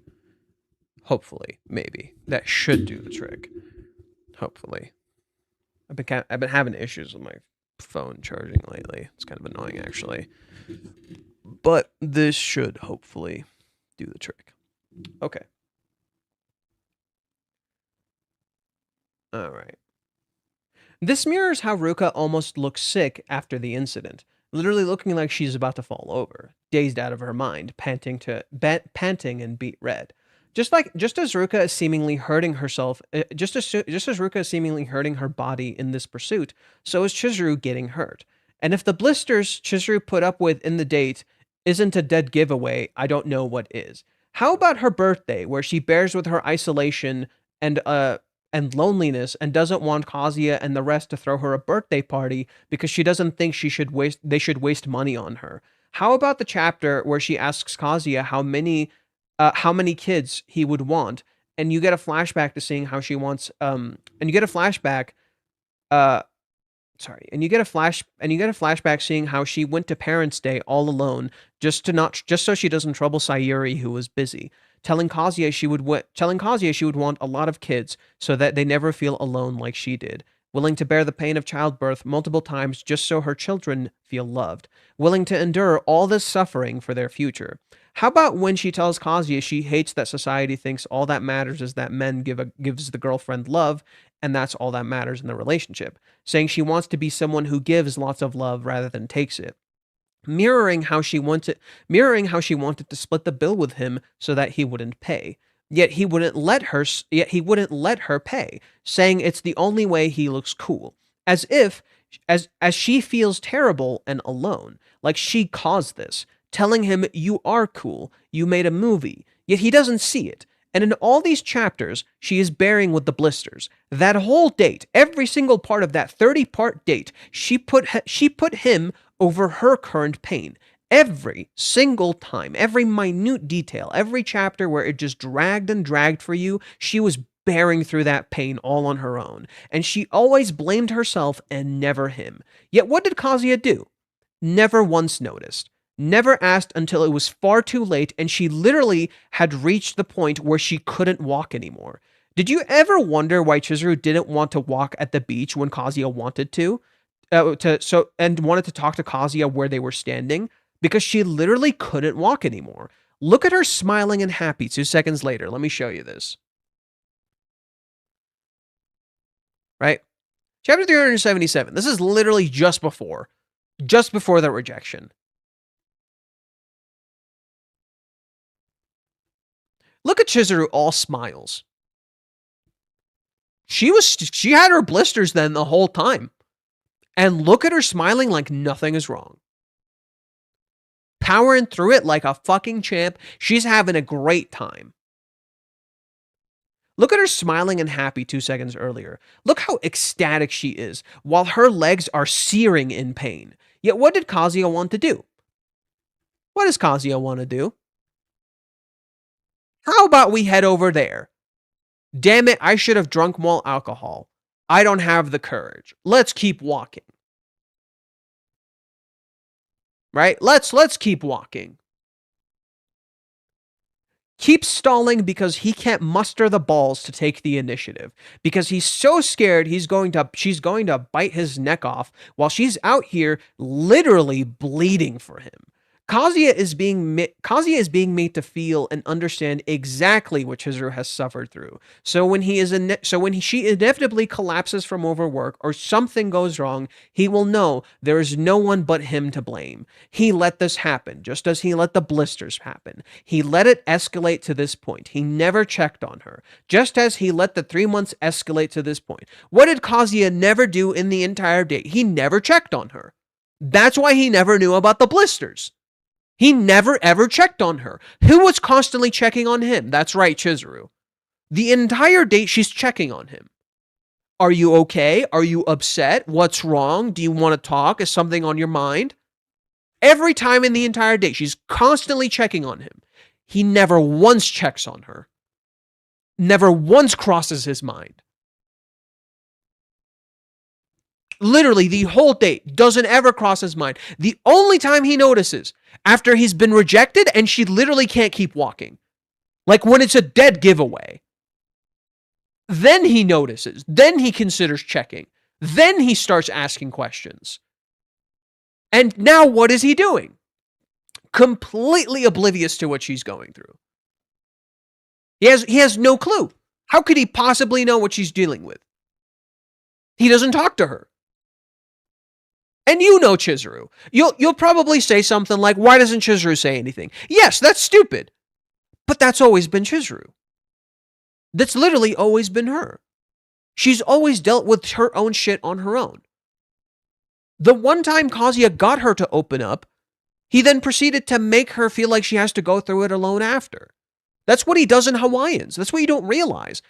Kazuya got her to open up in the movie arc, right? In the cheer update, he got her to open up. He started helping her open up a little bit, and then slowly but surely, right after the first time she opens up, he proceeds to essentially bring that habit back by literally just not actually talking to her anymore, by not getting her to open up to him anymore, because he's so scared of rejection.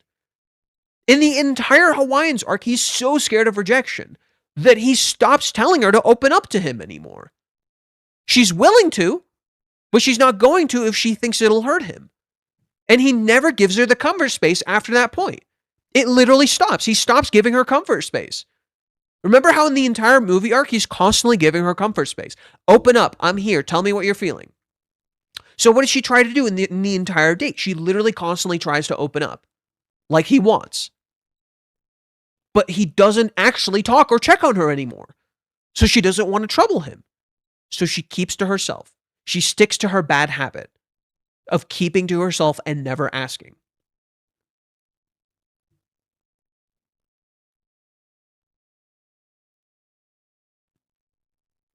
He is the villain of his own story because he let the readers decide his fate for him, just as he let Minnie run his life, just as he let fear and insecurity and trauma run his life. If you want to say that Chizuru is being dumb, you'd be right, because it is.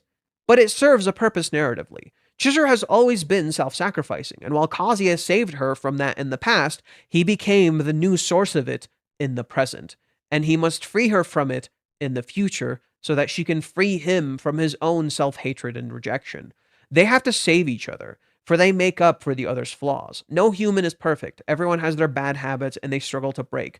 And rather than demeaning them for something we consider stupid, we must recognize their circumstances, put ourselves in their shoes, and understand what they are going through, why they make these choices that they do that we think are stupid. Because when we want someone to be perfect, all we will end up doing is breaking them. No matter how obvious it may seem to us, because we have hindsight, it's not obvious to them. Or in this case, ironically, we clearly don't have hindsight, as we saw our own mistakes clear as day in the date and in Hawaiians, yet here we are again, just like Kazuya, repeating history and never getting over our distrust of Chizuru after all of these years. Hawaiians is still there. Readers are still convinced Chizuru is some evil vexen, while Mommy, the person who genuinely committed heinous acts, sure is getting cuter and cuter by the day, no? We are blind to the truth because just like Kazuya and Minnie, it is so much easier to cling to the fiction we write for ourselves than to admit to the reality in front of our eyes, that we are wrong, that we are our own worst enemies, that we know nothing. Like I said when I first wrote my analysis on the rejection and what people said about it, we are the villains of this story, us and our stupid, idiotic expectations that we enforce onto these characters in order to make them conform to what we deem as the perfect love, a perfect person, or even a perfect victim. Our own stupid, short-sighted judgment that mirrors Nagomi's prejudice towards Chizuru's job in Hawaiians. For that same exact judgment is how we got here, and we will never learn unless we begin to open our eyes.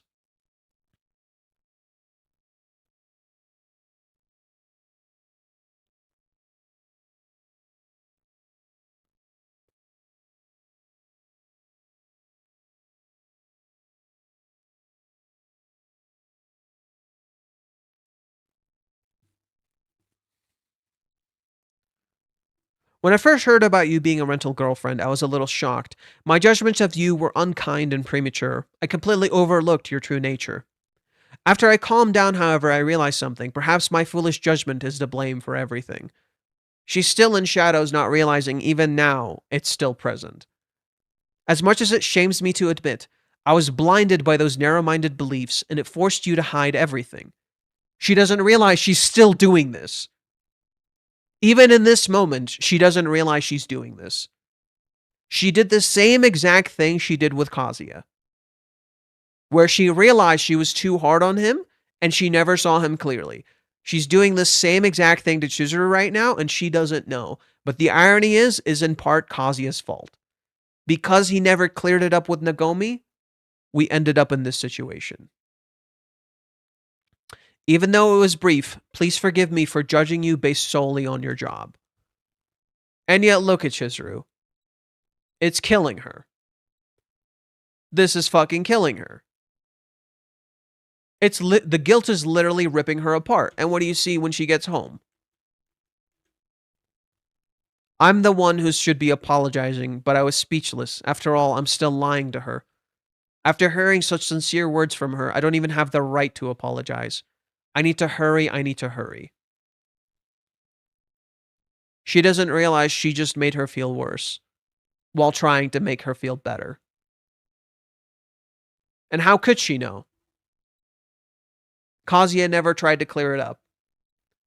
How could she possibly know? The very foundation is broken. She's right. That's the worst part. She's literally right. And Chizuru does deserve an apology. And yet, because Chizuru lied back then and still hasn't found her answer, she feels guilty. And this is something Kazuya should have helped her with. He should have known this might happen. Nagomi always does this. He should have known this would happen. And Nagomi has done this the entire series. She's always taken action. Did you really think your grandma was just going to sit around and do fucking nothing? Dude, you know better. Why are you expecting people to not do anything? That's stupid. He's acting like people don't have autonomy when they're not interacting with him. They're gonna do their own thing. You can tell someone not to do something all you fucking want. They're still gonna do it. You have to take action yourself if you don't want someone to do it for you.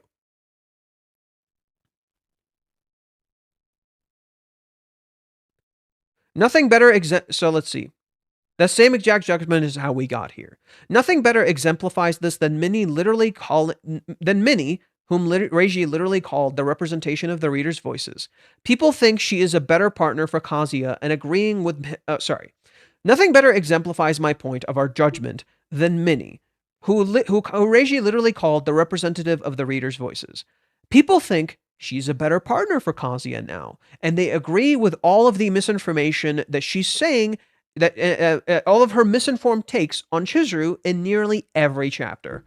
I wrote about this multiple times, and chapter 413 through 414 chapters 413 and 414 blatantly tell you she was wrong, and yet people still believe her and side with her.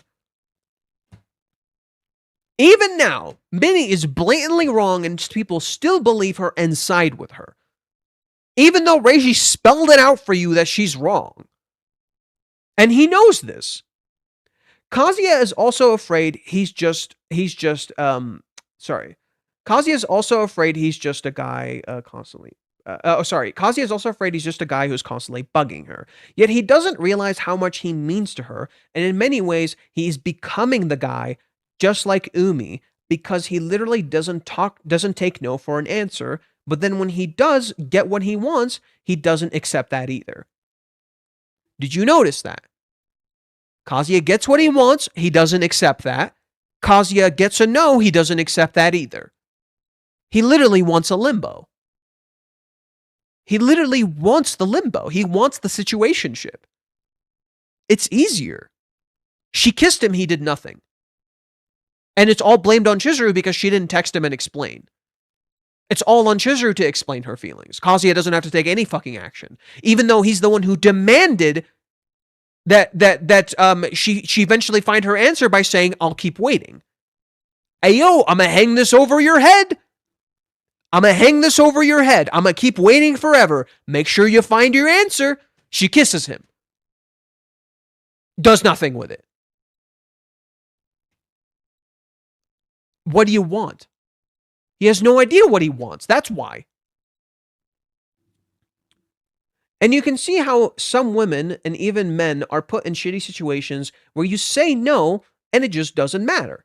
People don't listen. Ruka didn't care that Kazuya said no and sexually assaulted him. Umi was rejected multiple times and wouldn't give up just because Kazuya and Chizuru were dating.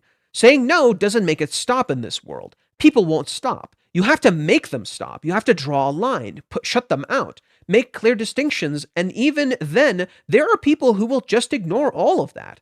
People never consider how dangerous that can be for a woman in this day and age. And Kazuya is learning that firsthand with Ruka by literally being placed in Chizuru's position, by seeing how vulnerable she was when they were together in the shed, by seeing how much larger and stronger he is than her. And I've talked about this extensively in the past.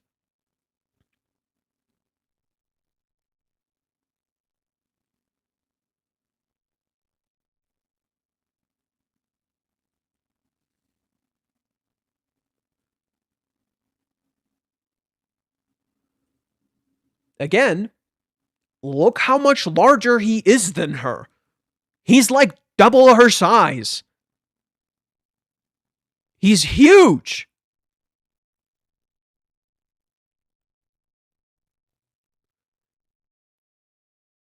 By seeing how vulnerable she was when they were together in the shed, by seeing how much larger and stronger he is than her, by recognizing how much power he actually has over her, not just physically, but emotionally, literally holding a debt she could never pay over her head without realizing. He made a fucking movie for her. How do you think that makes her feel? You think that that's a debt she can ever pay back? She literally always thanks him for it and mentions how amazing he is for doing it. You really think that's a healthy way to get into a relationship? Having this kind of power dynamic where one person did something for another person and dropped so much money that they could never ever hope to pay them back. How could that make the other person feel? How would that make them feel? No wonder she can't find her answer. She's trying to repay him this whole time and never feels like she can. Of course she can't. She doesn't think she's good enough for him. Of course she doesn't think she can fit love. How could she ever find her answer when she's so busy trying to pay him back, feeling guilty for getting so much and believes she must do right by him because she hurt him before? Heck, remember the family ring? Yeah, remember how that got handed to Chizuru when her grandma was dying as a token to help her feel like she belongs? Yet all it did was add insane pressure onto her whereas she can't even open it. Remember how Minnie told her Kazuya loved her while she was literally holding the ring, adding even more pressure on her during the movie production while Kazuya was making her a film? It's almost like the ring is inherently tied to the weight of her guilt and debt. And what did Kazuya do when he finding out about the ring? He told her to keep holding on to it. He literally told her to keep holding that weight and then ended up completely forgetting about it while focusing on his pain. Gee, I wonder why it was so freaking central to the rejection and Chizuru being frustrated she can't put it on. It's almost like it's the literal weight she's been carrying alone this whole time. All these expectations from Kazuya's family that he literally reinforced while she was lost in her guilt all over lying to them. Leaving his family ring in her care as she tries to find her answer with these expectations hanging over her head. And now, when he holds the same exact expectations in his hands, he too feels that same exact hesitation. He too gets afraid.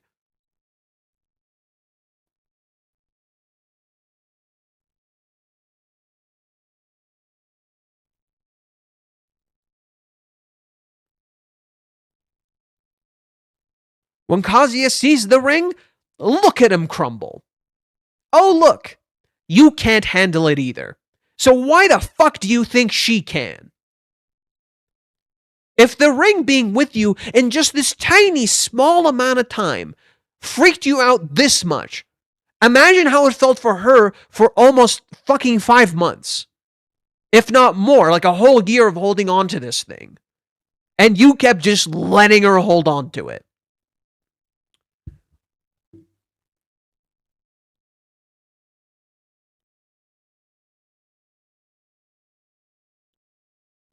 All these expectations from Kazuya's family that he is literally reinforcing while she was lost in her guilt over lying to them. Leaving the family ring in her care, she tries to find her answer with these expectations hanging over her. And when he holds the ring, he hesitates too, learning exactly what she felt, crumbling the moment he looks at it, never considering how heavy it must have been for her, how much it meant for her, that she wasn't trying to just date him but marry him. How much was on her shoulders while he thought she was scoring him for points. When he was busy giving her right answers, she was trying to do right by him while literally carrying the weight of the world on her shoulders and never complaining once. Never ever blaming anyone but herself for her failures. Literally out here doing Herculean feats for him, and he's too scared to fucking kiss her. And guess what? It was the same exact way in Hawaiians. While he was busy confessing, she was dealing with mommy's emotional manipulation while grappling with grief, being made to feel guilty about the ring that she didn't even fucking ask for, and now can't give back because he asked her not to. And she felt the need to protect him from mommy because he refused to recognize the truth about her, being warned about her from Chizuru multiple times, and he still thought mommy was a good girl. And Chizuru even telling him something was wrong, yet Kazuya needed to confess to get rid of his own guilt with Nagomi, never ever considering what Chizuru might have been going through, as he literally assumes she rejected him. Not because she actually did, but because he convinced himself she did. Being trapped in the same exact rejection even now, never letting go of that self-hatred he felt in chapter 218, never understanding how much she suffered, how guilty she felt over Ruka, as he literally saw Ruka not only lie about having sex with him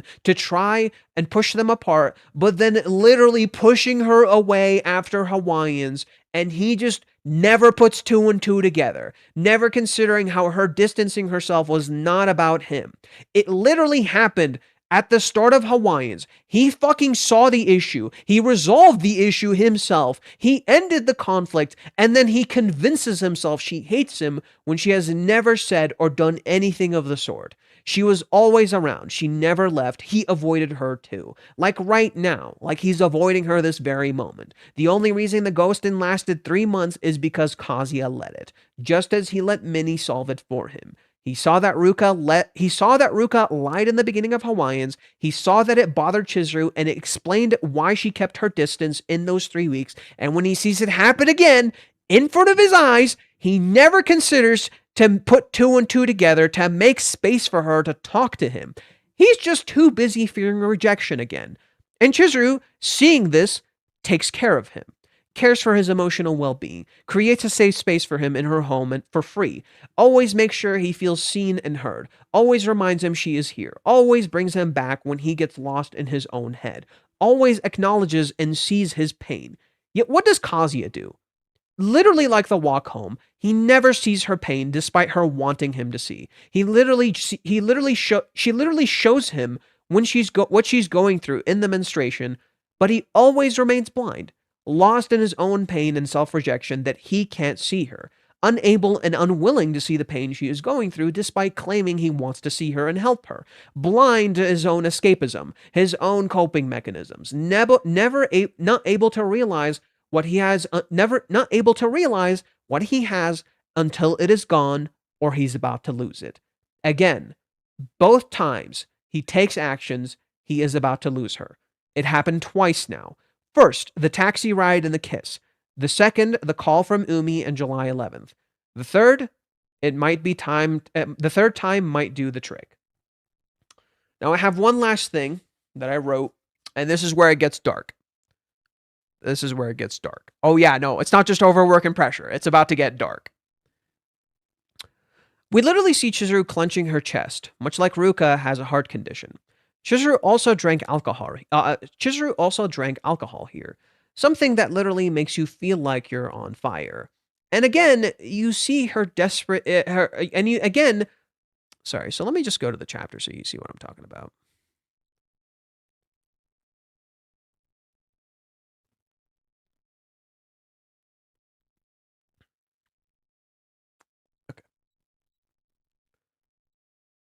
And again, you see her separate from Minnie to be alone, never imposing on them even a little bit to come back, right? She walks home alone, literally a solitary figure unseen. Never imposing on them even a little bit to come back. And guess what? It's literally hinted to you in what Minnie says. She tells us she tells to try and not get okay, she tells Chizuru to try and not get hit on, but she obviously will be. We saw how in the start of this outing, Minnie was hit on while those same men didn't approach Chizuru. But in the end of the outing, like it started with Minnie, Chizuru is instantly hit on the moment she walks away, as if that line served no purpose. You know what would have actually helped? If Minnie actually walked with her. If Minnie walked her home, stayed with her. Maybe, I don't know, call Kazuya, tell him to come here and walk them home or something. The one person who was missing in this outing, and the one person Chizuru mentions twice, and she wishes to be with even now. Thinking of him in the last minute. Right? She literally thinks of him in the last minute. Dressing this way exactly for him, which then results in her being hit on.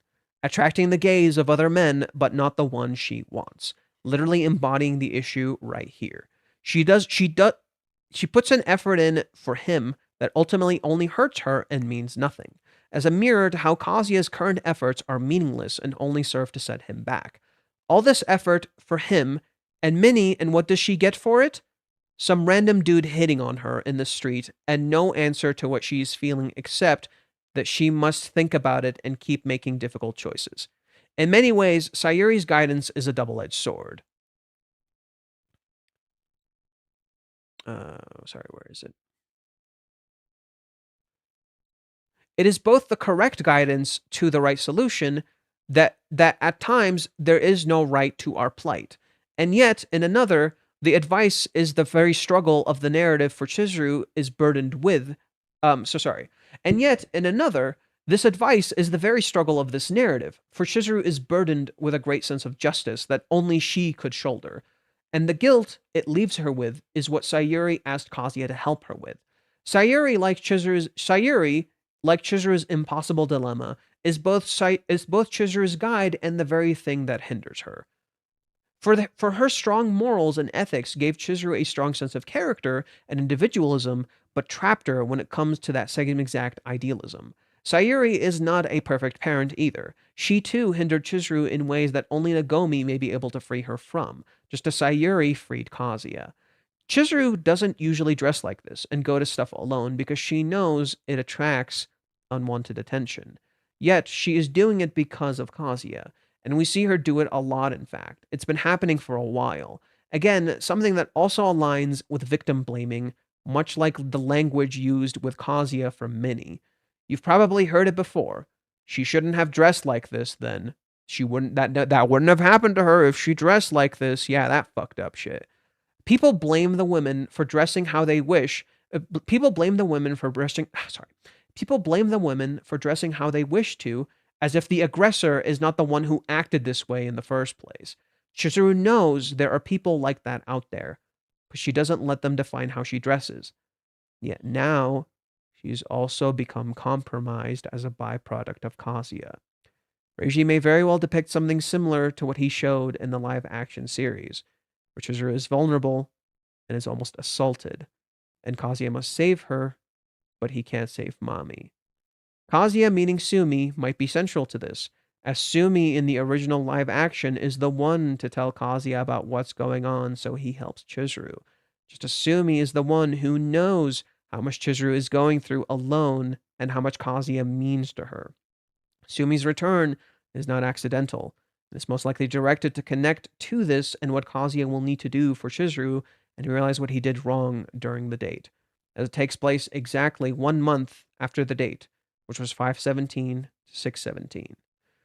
So I'm not sure if Reiji will actually depict or come close to depicting something as dangerous as sexual assault with Chizuru. But he didn't shy away from it with Ruka. And the fact that he's bringing up justice as a theme also connects to this.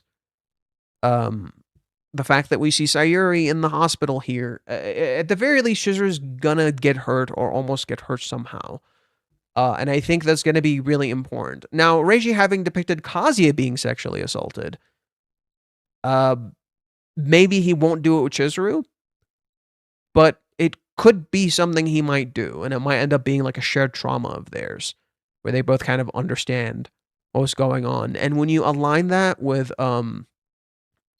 Korosu and what happened with Korosu, she like almost get stabbed by like a dude who she like called out on their bullshit. Well, someone might come after Chizuru in her line of work. And I would not be surprised by that. Kazuya's big thing is not impacting Chizuru's work. I could see some sort of scandal happening with Chizuru's work where something like Miho goes after her.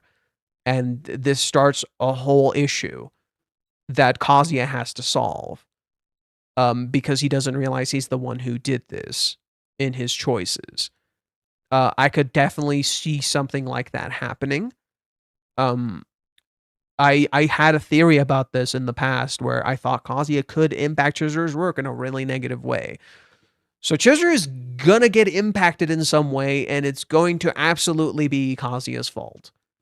And he has to help her through it. Because he's the one who placed her in this position in the first place. And then once he saves her, she's going to save him. So that's why I thought it would get dark. Like, I'm curious if Reiji would go down this direction. I wouldn't be surprised if there was something like the editors were like, hesitant about when it comes to this. The fact that Reiji has talked, like Reiji's intentionally showing Chizuru in these uncomfortable situations. I don't know. I don't think sexual assault would happen. Like, it doesn't feel like it, but you don't know. We don't know what's going on with Chizuru right now. She feels very vulnerable. She could get sick. Something could go wrong. I'm not sure. But the setup is there. I could see Kazuya getting some sort of misunderstanding and hurting Chizuru. It could be a lot of things, but the signs are kind of there, especially with the Ruka thing, where the whole sexual assault thing happened. And it was a mirror to the shed incident. So, I don't know. We'll have to see. So your theory is that Chizuru is going to get very sick to the point that she goes to the hospital from overworking the players for sure. Didn't he say one time, I think could only happen early in the series when the live action series aired? Yeah, well, I don't recall if Reishi said that. I'm not sure. I thought it was, and it was because of the circumstances at the time in the story. But now we're seemingly recreating these events. Kazuya could very well find out about mommy's shit based on the current events that we're having. Something with Chizuru could very well happen. And guess what? Sumi interacting with Kazuya now can get his phone number. So if she finds out about something and it's an emergency, she can contact him. The events are literally being recreated. I don't see how Chizuru is getting sick. She's showing no symptoms right now. You're missing the point. It's not about showing the symptoms, it's about seeing the signs. You're literally seeing her look like she could be sick out of context. You literally saw how exhausting it is to work for her. You're literally seeing her work on her feelings for Kazuya while having to deal with this play. You see her go out to meet Minnie and drink while she tries to focus on her play. There's a very high chance she could be juggling a lot. She could be going through a lot all on her own. She openly said she wants support. And yet she's dealing with all this shit on her own. Eventually, she's gonna collapse. She can't keep going like this. And the date literally told you this. She did it until she couldn't walk. She went on the whole date until she couldn't fucking walk. It's all there. And you're just not seeing what's right in front of you. And eventually, Chizuru may collapse.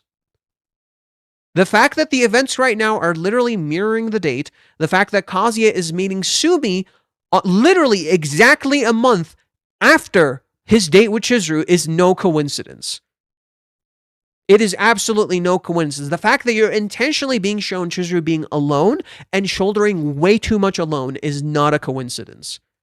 It is too intentional. The fact that Sayuri specifically asked Kazuya to be there for Chizuru. And what is he doing right now? He's leaving her all alone. What is he doing right now? He's literally left her all alone. She's all on her own. There's no one to fucking help her.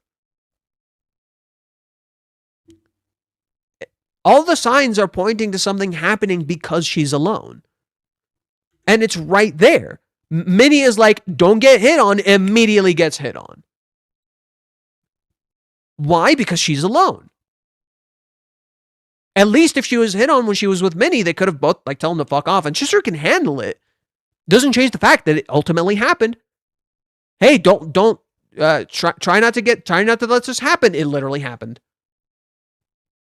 Minnie sees it happen immediately. Doesn't even think about it. All the signs are there. Something is going to go horribly wrong.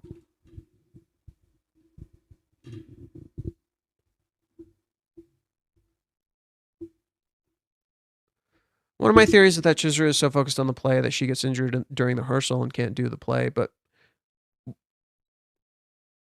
I don't get that. I don't see what that could serve. No, it has to be something bad. It has to be something bad. That seems too tame. Cool, she got injured. No, collapsing and not being able to take care of herself. Something like that. Umi tries to take care of her and it results in a fucking rumor because the girls are all in love with Umi and shit like that. And Umi never considers his actions and that results in Chizuru getting in trouble.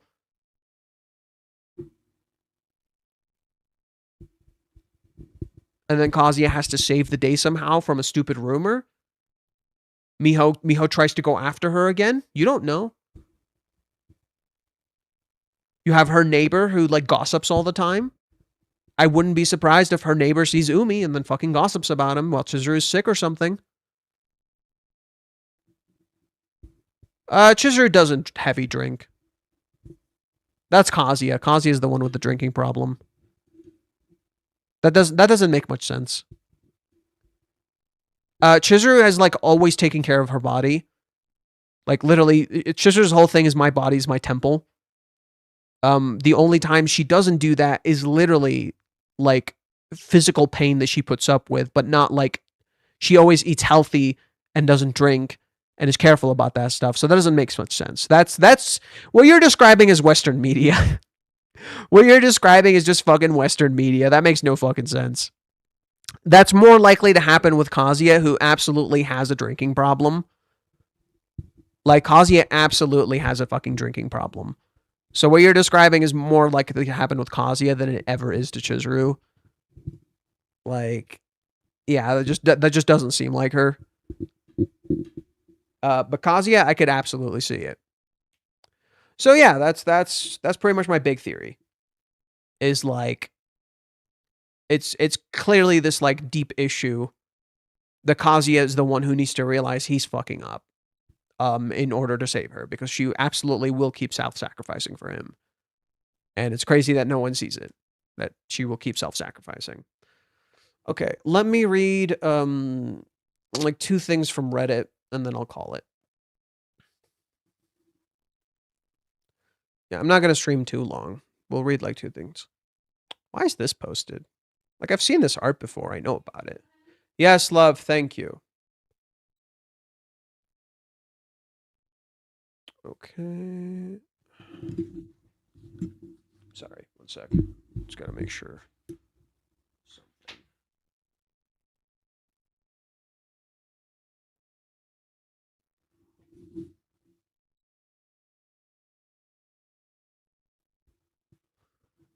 Good. Okay. I'm gonna read Varicus, and then I'll try to read other people. Oh, G wrote something too. Though Lady Chizuru talks about herself, it feels as if she truly doesn't see herself as someone suited for love right now. More than ever, she seems to believe that something within her makes her unfit for it. I sometimes get the impression that she's fighting against what she perceives as a demon inside of herself. She desperately hopes that that these feelings can last forever, almost as if she fears that the inner darkness could one day consume them and make her love for Kazuya disappear. If that were to happen, I think this is a little off the. I don't know about this. There's only symbolic interpretation, of course. Still, I can't help but imagine that. Okay, I don't fully agree with this. I do think there's like this demon Chizuru is wrestling with, but I don't fully agree with the whole take. Okay, let's see what Varicus says. We could get more of Chizuru and Minnie. I almost get more of them. We did, and Minnie triggered me hard again. I will try to explain this problem I have with her as calmly as possible. Chapter summary. Minnie and Chizuru talk about love. Could have left the summary out. Oh, well, moving on to the analysis. That's funny. Let's immediately start with Minnie. My main problem is that Minnie doesn't really try to understand Chizuru. She tries to confirm her own beliefs. Minnie gave Chizuru a hypothetical. The hypothetical only had one right answer, which was the one Chizuru gave her.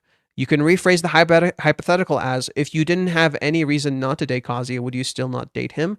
Of course, she probably would date Kazuya then. Why wouldn't she? Minnie removed all the reasons why Chizuru wouldn't date Kazuya and kept all the reasons why Chizuru would date him. Yet Minnie takes that as confirmation that Chizuru has found her answer. She doesn't realize that she just made Chizuru give her the answer she wanted to hear. Confirmation bias. That's how the chapter begins, that's how the chapter ends. Confirmation bias. Based on the answer, right, it begins with Chizuru giving Minnie a hypothetical answer, but Minnie completely ignores Chizuru's sense of justice and her feelings and what she wants to do and just tosses that to the fucking wayside, so naturally nobody comes to any conclusion. Based on that answer, Minnie keeps spinning her own story again about how Chizuru is getting internally melted by Kazuya's love for her, but can't allow herself to show her emotions, afraid that she might lose herself and melt away completely if she gave in to him. She kissed Kazuya and that made her melt even more, so she had to pull away. Her perfect shape must not be disfigured. It's not what Minnie said, but it's the image you are supposed to get. The way Minnie frames it makes it look like Chizuru was afraid of Kazuya's love, afraid that it would change her serious nature. She must not understand anything about love if she somehow thinks it was a bad thing. That's what Minnie's implying here. Chizuru doesn't commit because she thinks love is something bad. She would surely change her mind if she actually allowed herself to experience it. Kazuya's love must burn so hot that Chizuru would have no choice but to melt away. That's her conclusion. We should know that this is wrong. We have seen, for example, Chizuru pleading with Mommy in chapter 49 that Chizuru thinks feelings of love are incredibly precious. We also see that from how she talks about Ruka's love in chapter 235 and how she wouldn't want to trample that. We even see that from how she thanks Kazuya for loving her in chapter 379. Love is not something bad. It is not something to be feared. It is something to be treasured. Minnie herself is the one trapped in a middle schooler's fantasy of love. Her story sounds like she's describing a typical tsundere shonen romance manga love interest is quite intentional. That's what Chizuru is, right? That's what she's supposed to be. It is Minnie who can't see that this is a fantasy. Her fantasy. This is your fantasy. Your final fantasy. In line with that fantasy, Kazuya is the okay, wait. I gotta pull it up. Wait. I'm sorry, I gotta do it. I'm sorry, I gotta do it.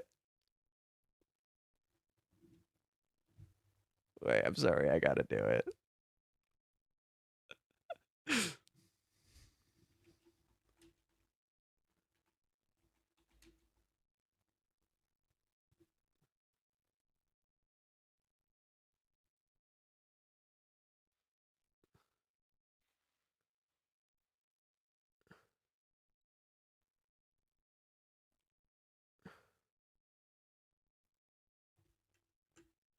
Okay, spoilers for Final Fantasy 16. Spoilers for Final Fantasy 16. I'm sorry. If you've never played Final Fantasy 16 and you're mildly curious, I am sorry. Okay, tune out right now. This is just a meme. Okay, this is just a meme. Tune out right now. This is just a meme. It doesn't matter. Wait, I gotta make sure. Highest quality. The world you seek is but a fantasy! The only fantasy here is yours. And we shall be its final witness.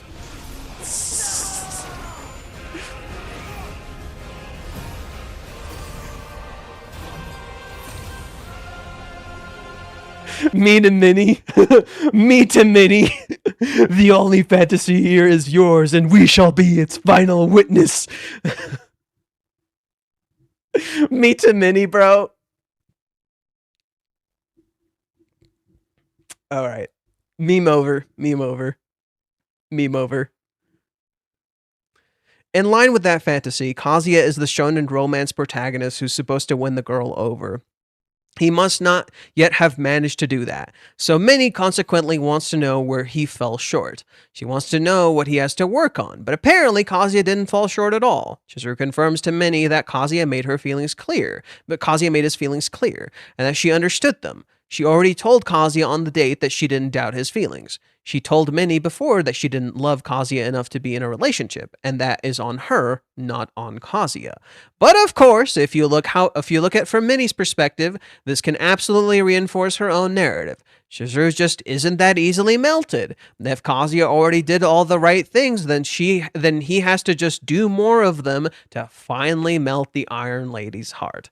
But that would be so much easier if Chizuru didn't keep her distance. Chizuru just started dating Kazuya. He would have been a much better chance of melting her. Chizuru then mentions that it wouldn't be right to just casually date him, but that this might just be an ideal rather than what's actually best for Kazuya.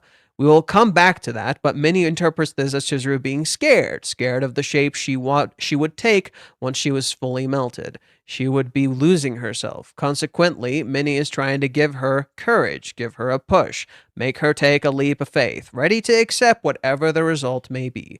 Chizuru disagrees that you shouldn't just shrug it off and you should keep thinking about the right thing to do and not just do whatever. Minnie thinks she's just afraid that the result might end up being a failure and tries to encourage her to just try anyway. Even a failure might have been positive effects, but to Chizuru, this doesn't seem acceptable. She doesn't want to fail in the first place. Yeah, just like why walk in there with the mentality to lose? That's stupid. That's essentially kind of what Minnie is saying. It's like, it's okay, you can fuck up. And it's like, yeah, but why should I walk in with the mentality to lose? It's okay if I lose, right? But why should I walk in with that mentality? But to Chizuru, this doesn't seem acceptable. Now, yeah, that just seems stubborn now, doesn't it? Don't you just get the feeling that they're talking past each other somehow, and you just can't point your finger at it? Yes, there seems to be a right way of doing things to Chizuru. She seems to have a hard time going against that. It's like she wants to be sure that the relationship will last forever before she commits, but that's absolutely impossible to ensure. Chizuru herself said that feelings change all the time. It's not wrong, and if she believes that, then it should be obvious that you will never be 100% sure that a relationship will last forever. Isn't she contradicting herself here? She's trying to accomplish an impossible task. As many fear, Chizuru can never be sure about her feelings, so she may never commit. In a surprisingly emotional plead, Chizuru asks Minnie to let her take advantage of Kazuya's kindness to keep waiting for her until she can say she loves him. She won't ask for forever, just a little longer. She says it would be nice if they could feel the same before becoming a couple. Chizuru wants to follow the right path for a while, still. But Minnie doesn't think that Chizuru will ever be without doubts. It is unclear whether Kazuya will ever be able to convince her that what they have is true love and melt her heart. As you might have guessed, I want to try and show you that Minnie has a wrong impression of Chizuru. Minnie's argumentation is consistent. I think a lot of people will probably agree with that, but it is building on the wrong assumption, the wrong foundation, that Chizuru is an Iron Lady. Yes, that is the impression Minnie has. While Chizuru didn't lie to Minnie here, she omitted a lot of things. Compare Chizuru here to the Chizuru that was on the date with Kazuya. What she omitted from Minnie here were all her wishes and dreams for her and Kazuya's future together. Chizuru was no Iron Lady on the date. She was incredibly open and honest about her vision for a shared future. That's not a person who's afraid to try because she doesn't want to melt. She already led Kazuya closer than anyone. She already opened herself to him. There is no Iron Heart to be melted, and if there isn't, then Minnie's explanation doesn't make any sense anymore. Let me quickly try to explain Chizuru and Minnie's misunderstanding. Chizuru doesn't want to be like her mom, who's casually dates people. Chizuru isn't looking for an eternal relationship. She isn't scared of the relationship not working out. If Kazuya broke up with her again in the future, that would be fine with her. What she wants is to avoid to trap Kazuya in a relationship he won't be happy with because she would just selfishly follow her own desires. She wants to make sure, and I have been saying this for quite a while, that she can actually make Kazuya happy before she starts dating him. The worst possible result would be if she just enjoyed her casual relationship with him while Kazuya put up with it for her sake, devoted because he loved her, trapped by his own love. Chizuru doesn't want to do that to him. And no, it's not okay in this case to indulge and just try it. It would abuse Kazuya's love for her to her own benefit, and it would be disrespectful to his incredibly precious feeling. Why won't Minnie understand that? Of course, this is also an ideal, and Chizuru is acknowledged, and following it might not actually be the right thing to do. She knows that she's hurting Kazuya already by making him wait, and he also won't be happy if he just keeps waiting forever. But just because she can't say a good, but just because she can't see a good way forward right now, it doesn't mean Chizuru should stop thinking about what the right thing to do would be. And that is he nailed it perfectly. I've been having a hard time analyzing it today, but he nailed it perfectly. The user for next time is simulation. No prediction now. If you go through life calculating everything and only acting when you're 100% sure, well, let me tell you, you won't have many experiences. Just to let go of the fear because it's crazy to think you can be 100% in love. I agree with that. I think everyone is making a crucial mistake here. This isn't what Chizuru said, nor what she expects. This is Minnie's interpretation. She got it into her and our head that Chizuru must be looking for 100% certainty that she won't accept anything else. We have seen Chizuru make compromises. We have seen her take chances. We have seen her make mistakes. We have seen her vulnerable. We have seen her talk about her feelings changing all the time. She also said that no plan is guaranteed to work. She also said that Kazuya can't actually be waiting forever. Why do we think we would be 100% certainty is impossible? It obviously is, and it makes no sense that Chizuru would make that the threshold. She is not that stupid, and she is very realistic. 100% certainty can never be achieved. Even putting any other number on it won't mean anything. It would just be another arbitrary threshold. You will never be able to you get the point. I've been reading your posts for weeks, and even though you're calmly about Minnie, you've got a past. Haha. I can't deny that. I love to hate Minnie, and she is probably the most interesting audience surrogate I've ever seen. She works so incredibly well in this story. It's not that Minnie doesn't understand her. The thing is, Chizuru is super closed off, and she's only just starting to open up. Minnie doesn't understand Chizuru, but it isn't surprising here where her image of Chizuru is an Iron Lady comes from. The image won't just change simply because Chizuru tries to be a bit more open to Minnie. Even though Chizuru didn't lie, she talked to Minnie in her calmest, rational voice, trying to hide her emotional turmoil she felt. Chizuru tried to keep up appearances for Minnie, so it's no wonder that Minnie would feel validated that Chizuru was hiding her emotions. This is proof of her Iron Lady image. But that's the thing. Minnie doesn't have background on Chizuru. You have background on Chizuru. You know better. Minnie doesn't. Minnie hasn't seen what we've seen. She hasn't seen what Chizuru thinks about her job. She hasn't seen Chizuru call mommy out. She hasn't seen Chizuru try to protect Ruka's love like he does. She hasn't seen how Chizuru is like constantly caring for Kazuya. She doesn't see any of this stuff. She's blind in her own fantasy. He says it perfectly. Minnie doesn't know any of this shit. There's no direct way for Minnie to see that Chizuru isn't an Iron Lady. She literally picked her own interpretation and stuck with it. She doesn't want to know more. Neither does she know how Chizuru acts with Kazuya in private, nor does she know what Sayuri told him about Chizuru being somewhat of a crybaby at heart. We should know, and Kazuya should know. Maybe even Chizuru herself doesn't understand herself in these moments, as she seems to be having an internal fight with everything she feels. While we can't say that for certain, I would pretty confidently bet on Chizuru understanding love much better than Minnie, and her being a rental girlfriend and having thought about her feelings for Kazuya for months. While overthinking can lead to dead ends, it usually doesn't pair seemingly with naivety. I think Chizuru is going through the process of searching for the ruby, that is the love she wants. It's actually quite fitting image, and I think it isn't far from the truth, actually. Yes, I also think Chizuru is looking for something quite specific, but I think the treasure chest doesn't contain a ruby. I get the feeling that it was Kazuya who asked for a ruby specifically and who won't accept any of the other valuables Chizuru has to offer. Pretty much what I said. Okay, you're making a very crucial mistake here. There's your partner and your friend are not therapists. They do, however, have a responsibility to you when they demand you open up to them.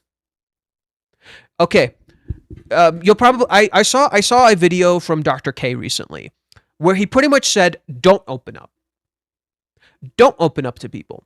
See, there's this tendency in modern society, where everyone wants others to be honest with them and share their pain with them and be like, tell me what you're going through. Tell me everything. What if you're ill-equipped to deal with it? So why are you asking them to open up to you? Why are you getting all up in their business? Right? Why are you telling them to do that stuff if you're ill-equipped to deal with it? Your friend should be someone who can bear your pain. Minnie cannot bear Chizuru's pain. She can't handle it. And no, you're not expected to be someone's therapist. I literally had an actual therapist friend, and he didn't act like my therapist. Like, I have one of my friends is a licensed psychiatrist who runs his own place. And when I was going through depression, he didn't act like a psychiatrist with me. He was just my friend. He just hung out with me. He just listened to me. Your friend is not supposed to be your therapist. I don't try to be anyone's therapist. I just point out the bullshit where I see it, but I also try to be understanding and sit with stuff and listen to people. That's it. You're not supposed to be someone's therapist. You're just here to listen. You're just here to listen and try to understand and bear the pain with them. Just share that feeling with them. Minnie refuses to do that. She needs her own narrative to be validated. She's trying to be a therapist. That's the problem. Minnie is trying to be Chizuru's therapist. That's the issue. Nobody is a therapist. Even therapists sometimes realize they need to kind of just be your homie and just kind of call you out on shit. So for example, I had 3 therapists. I had 3 different therapists. My first 2 therapists didn't really do much because they just kind of followed the pattern of being a therapist. My 3rd therapist actually helped me. You know why? He called me out on my bullshit. Like, straight up, he called me out on my bullshit. And I needed that. He knew exactly what I needed. And he did what, like, a friend should have done. But my friends did help me by just sticking around. But I just had company. Your friends are not expected to be your therapist. They are expected to be able to bear the pain with you, if that is what they want to do. If you want to be someone's friend, if you want to be someone's partner, if you want to be in someone's life, okay, dude, don't expect to have it easy. Relationships are challenging and messy. You have to be willing to deal with that. You're going to get challenged and it's going to get uncomfortable. And that is what it means to have a relationship with someone. And I think people conflate that by using an extreme argument like they're not your therapist. Yes, they're not, and they're not supposed to be. But they should be ready to deal with this complicated shit if they want to be in a relationship. That is what it means to be friends or connect with someone or to be close with someone. That is what it means when someone spills their gut to you. You're going to hear about things you're not equipped for. And you better start fucking learning. You better start learn to deal with this shit and not just say stuff like Minnie. Because when you just start saying stuff, you cause issues. Maybe just sit with it. Maybe don't rush to try and solve the problem. You're not supposed to be therapist. Well, as a friend, she should try to understand Chizuru instead of trying to confirm her own bias. But for how much it triggered me that Minnie didn't understand Chizuru, as you can see from the regular discussion, I think I was rather calm here. I tried to point out Minnie's misconceptions and make you aware of the trap she fell in. I agree. If Minnie was Chizuru's friend, she would have slapped Chizuru. Okay, well, never mind. I'm not going to read this. I have so much to say this week, but I didn't actually have the time and space. I'm not reading that. This is disgusting. This is disgusting. If your solution to seeing someone breaking down in front of you is to slap them, you're a terrible fucking friend. I don't want to be friends with you. I don't ever fucking want to talk to you again.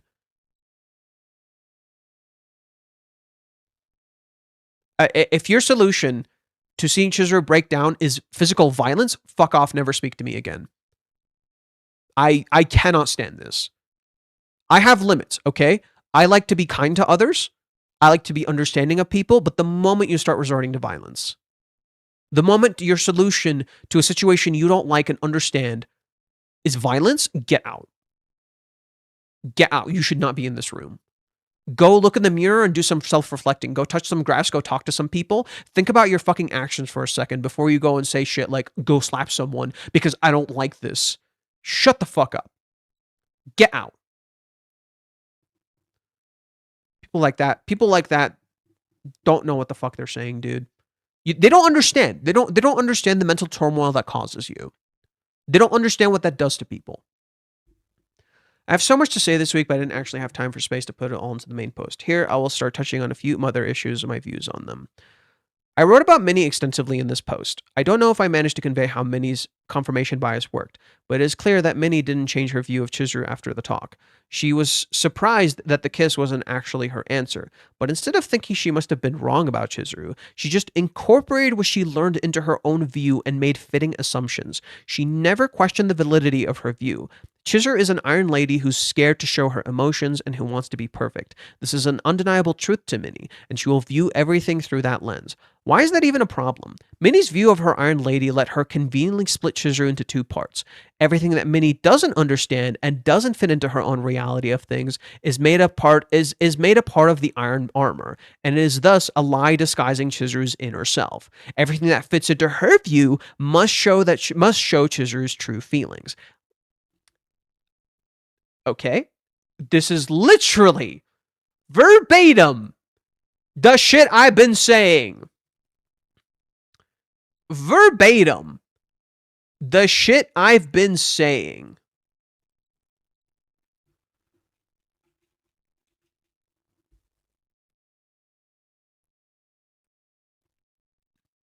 So I should just wait? And if you conclusion. We'll make sure the audio's on so you can hear. You think and think until you come to some convoluted conclusion. Then you get all worked up thinking that must be the answer. And if you don't understand something, you get all worked up concluding that there is no answer. But the answer will come in time. So I should just wait and see what happens? As long as you keep moving forward, you'll wind up somewhere. Is that not Minnie verbatim? Is that literally not what he just described?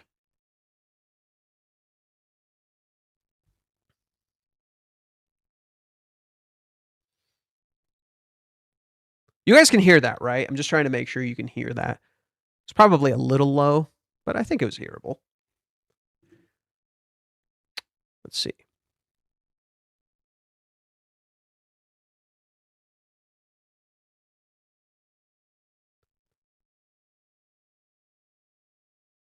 Let's see. Everything that fits her view must show Chizuru's true feelings. Let's take the example of the kiss here. The kiss confirmed Minnie's own view, so she was absolutely certain that it is an expression of Chizuru's true love for Kazuya.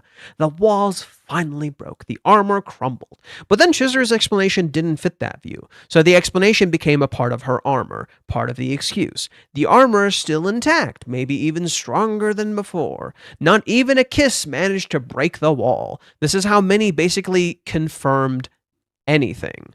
This is how Minnie can basically confirm anything she wants. But this leads to some quite contradictory effects. Kazuya and Chizuru's relationship seemed to be going quite well, especially during the movie shoot. It looked like they just needed a little push and they would be making babies all night. So Minnie facilitated them sharing a room during the last day of filming. They should have been there. That should have been all that was needed. It didn't work. The ghosting was a disaster, but again, a little push got them back on the right track. Another little push to the cohabitation, a few more pushes to get them closer during the cohabitation, a big push for the date preparation. Now everything was set, and then the rejection. Minnie's world almost collapsed, but she can fix it. She can put it back together. Push Kazuya more. Push Chizuru more. Yet conversely, Chizuru's iron armor seems to be getting harder and harder. Minnie's pushes sometimes seem to have the opposite effect at what they were intended for. Instead of melting, Chizuru got harder. Minnie doesn't understand it, and the less she understands it, the thicker Chizuru's armor seems to be getting, because Minnie has to attribute more and more to that armor. At no point does Minnie stop and question if her view is actually correct, and if her pushes might actually be driving them apart. I've talked about the problem with Minnie in my explanation of the investigation arc. Now I will also explain my view on Chizuru a bit further. Minnie confirmed to us this chapter. Chizuru seems to be deluding herself. She seems to misunderstand what she feels. She's holding her feelings to an impossible ideal that will never let her date Kazuya for as long as she doesn't reject the ideal. To be fair, I also thought this was the main problem for the longest time, but I already kind of doubted that during the date and in this current chapter. Weirdly enough, confirming to me that this isn't the main issue for why Chizuru doesn't date Kazuya. I'll give you 2 reasons why I doubt this interpretation now. First, the date. Chizuru's feelings didn't change during the cohabitation, and the date was unlikely to change anything about her feelings either. Chizuru still went on the date with Kazuya, and now she talked and acted very much felt like she was about to commit to a relationship. I don't think Chizuru would have had any illusions that Kazuya would suddenly make her fall head over heels for him. She gave the relationship a lot of serious thought, and even though she didn't have clarity on her feelings, it seemed like she didn't know whether to accept or reject him until the very last moment of the date. Chizuru wouldn't have strung Kazuya along like she did. Chizuru wouldn't have strung Kazuya along like that if the only thing that would have made her accept him had been the miracle that she suddenly realized she loved him. There had to be a real and realistic chance that the date would have ended in a relationship. Second, her words in this chapter. I can't help but think about how nice it would be if we could both feel the same before becoming a couple. That doesn't sound like a feeling that was the only thing that could ever make her be in a relationship with Kazuya. It rather sounds like a nice to have. If you also consider what she said in this chapter about her possibly losing feelings, or what she said about feeling changes all the time in chapter 392, it should be clear that Chizuru can't expect eternal love as the only valid reason to ever be with Kazuya. She isn't as naive as to think that feelings will last forever. As the batting cages in chapter 319, she also considers that Kazuya might lose his feelings. That wasn't her doubting his love, it was her being realistic. We have a lot of indication that Chizuru doesn't have an illusion of eternal love. I think we are the ones who have the illusion of eternal love. Kazuya and Minnie have that illusion. We saw that Kazuya can't possibly imagine ever loving anyone as much as Chizuru, and that he is quite sure that this will never change. Yet Kazuya has also been sure Kazuya has also been sure before he loved Mommy, which has arguably changed now. Kazuya is now absolutely sure that Ruka is absolutely sure that Kazuya is her soulmate, and she is destined to be with him, and that is what she feels is 100% love. We think she's deluding herself, but we believe Kazuya isn't. The world itself also very much disagrees with the idea of eternal love if you look at how many divorces there are. Either there are quite a few delusional people out there, or the idea of feeling everlasting love is just wrong. This eternal love is incredibly popular, especially in romance stories. And guess what? And guess what? What is do you know what the crescent moon represents? Do you know what the crescent moon represents in literature? Eternal bonds. You saw Chizuru wearing a crescent moon. You saw the moon all over the scene with Umi. And you saw the moon when she talked to Kazuya and said she was looking forward to the date. The crescent moon literally means eternal bonds. What are the odds? Mangas talk about true love, meaning koi here, all the time, as if it were the highest ideal. Chizuru also surely holds love in high regard, but I think we make a mistake if we believe that Chizuru is looking for something everlasting. This brings us to the question of what Chizuru is actually looking for. What does she need to be sure before she can start a relationship? What does she seem so focused on being able to love Kazuya? I think the answer is rather simple. She literally just wants to give him love. That's it. She said it in the date. She just wants to make sure she can give him love. She said it in the fucking date. Chizuru wants to be sure that she can make Kazuya happy. Here, you want proof? There's such an easy proof. It's so small, you'll probably fucking miss it. It's so small, you'll probably fucking miss it. Chizuru tells Minnie, I told him I might be in love with him. Wow, that's huge progress. You've changed from not wanting to be alone to I might be in love with you. I'll bet that made Master super happy. Look at Chizuru. That made her fucking day. Chizuru cooked food for him. If Kazuya came home and saw this food, wouldn't he be happy?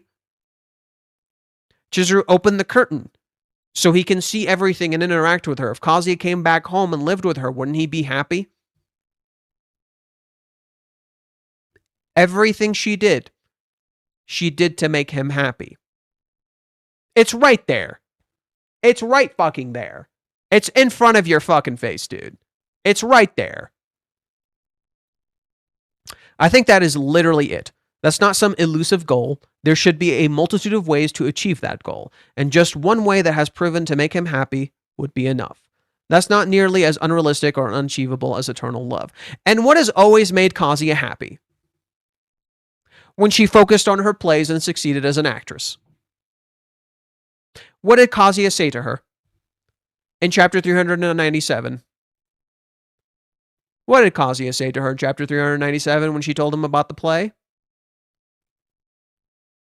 That's great news. I'm super happy for you. She made him happy. It's almost like Chizuru took this play to maybe make him happy.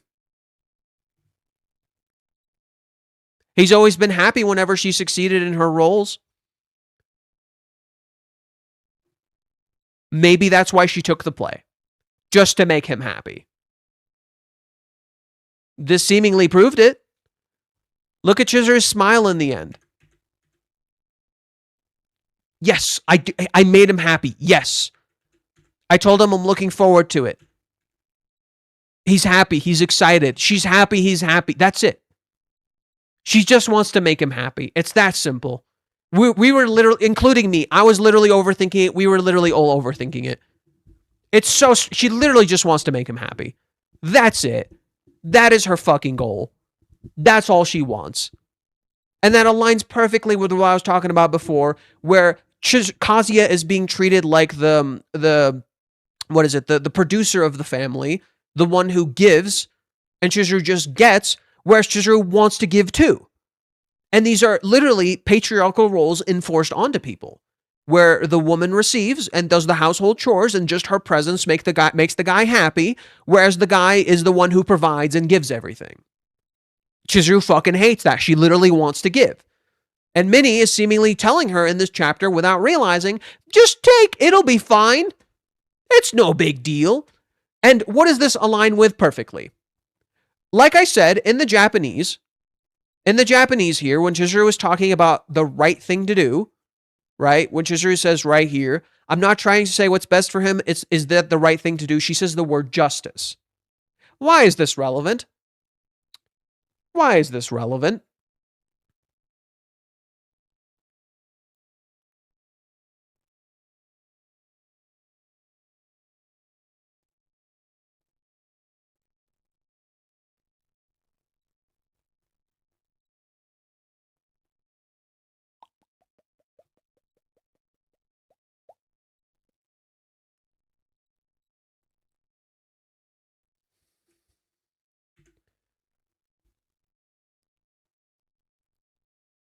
I really couldn't tell you why she stuck with a guy like me for this long. I still have no idea why she would go out with me.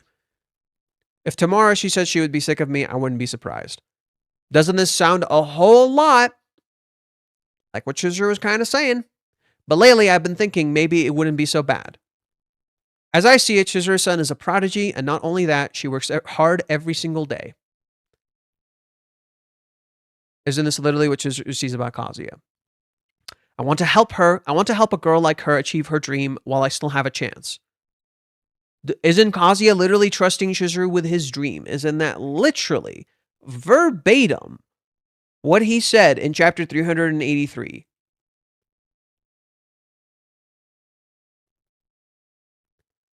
I've been thinking you believed in me back then, Mizuhara, so maybe it's my turn this time. He literally entrusted her with his dream.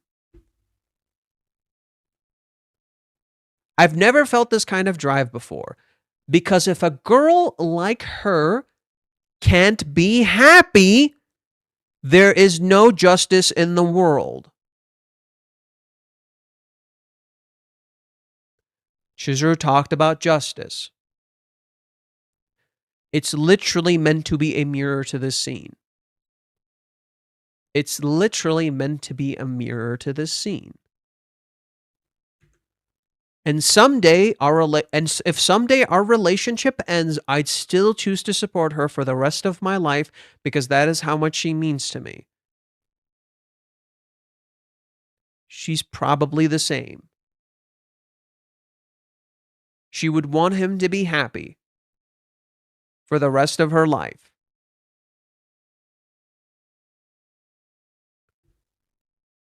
She literally is putting his happiness over her own, and people cannot see it.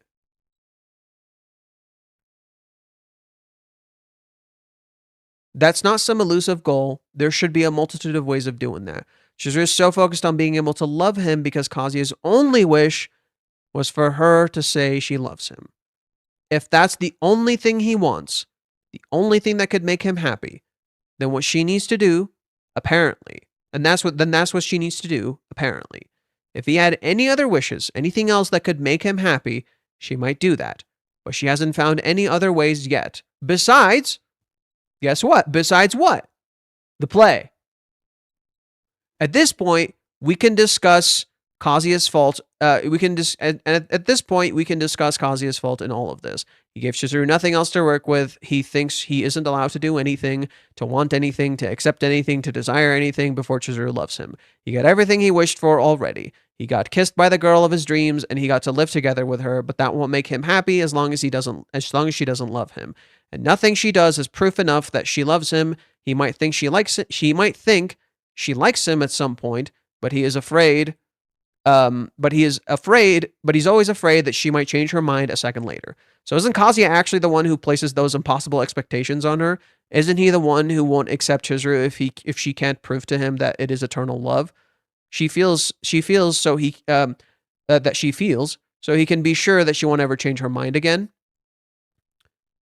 And again, of course, he literally says and understand, like, the way Varicus is getting downvoted, literally same. It's been happening to me, like, nonstop everywhere. Like, people refuse to admit the truth, right? Kazuya can't be the villain in this picture. And Reiji knows it. Reiji literally knows, to the readers, Kazuya cannot be the villain in this picture. It has to be Chizuru. It literally has to be Chizuru. It cannot be Kazuya. And it is so fascinating to me that people need to idolize him. And I think one thing that I found interesting that Varicus didn't talk about is how Minnie literally starts doubting Kazuya in this chapter. Because Chizuru is becoming her ideal. Chizuru is such a perfect dream for Minnie that she starts doubting Kazuya. And you wonder to yourself, hey yo, isn't she just fucking sabotaging him at this point? She's like over here catching feelings for Chizuru. Isn't she just fucking sabotaging him at this point? This is why I think, like, there's a chance Minnie might be bi. Because it would fall in line with the invisible characters of this story. Every character in this story in some way, shape, or form is kind of like invisible. And literally the story is about seeing them. And I think Minnie is the only character that feels perfect. Isn't she? She literally fits in with everything. She gives the readers what they want. She's outspoken. She's interesting. She does all the things that, like, appeal to everyone. And yet you get kind of hints that, like, ayo, her high school life kind of sucked. You're seeing how she's, like, constantly trying to, prove Kazuya and Chizuru's love true and shit like that. She literally needs this, like, fictional ideal to be true. And I think it hides the fact that maybe she didn't have a good high school life, and she was different and weird. And people didn't like her for that, and that could tie directly into her possibly being bi or gay, which would make a lot of sense. She literally hides herself. Most of the story is Minnie literally hiding herself, so her possibly being gay or bi would align perfectly with that.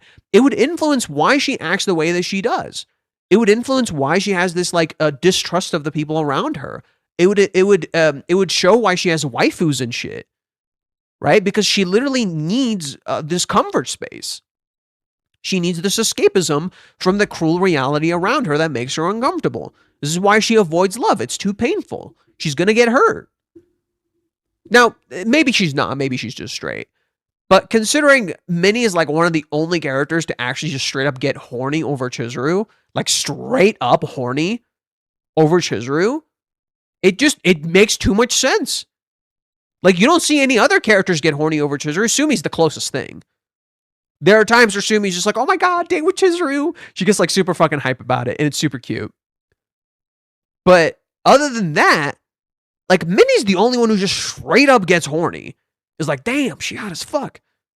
And it's like, that doesn't seem like the reaction of someone who, like, isn't possibly interested in someone of their same gender.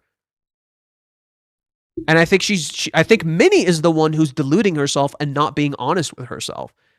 That's literally the whole point of the scene, is that you think Chizuru's doing that, it's Minnie. You think Chizuru's doing that, it's Minnie. And there's intentionally supposed to be a contrast between, a paralleling contrast where Kazuya parallels Umi and Chizuru parallels Minnie. And they're literally both misinterpreting each other. But there is an inherent similarity between them in some way, shape, or form. Whereas, like, Chizuru cannot see Kazuya, just as Minnie cannot see Chizuru. And in that same way, Kazuya cannot see him and Umi are parallels. That they're so similar. And that they're both, he's literally becoming Umi without meaning to, even though he's supposed to be his opposite. And that in that same way, Chizuru is trying to look like what Minnie actually is. But she isn't Minnie. Just as Kazuya isn't Umi. He's just starting to look like him. He's starting to do the things Umi does. And that parallel is intentional. Like, literally, Chizuru's starting to look like what Minnie actually is, whereas Kazuya is starting to look like what Umi is.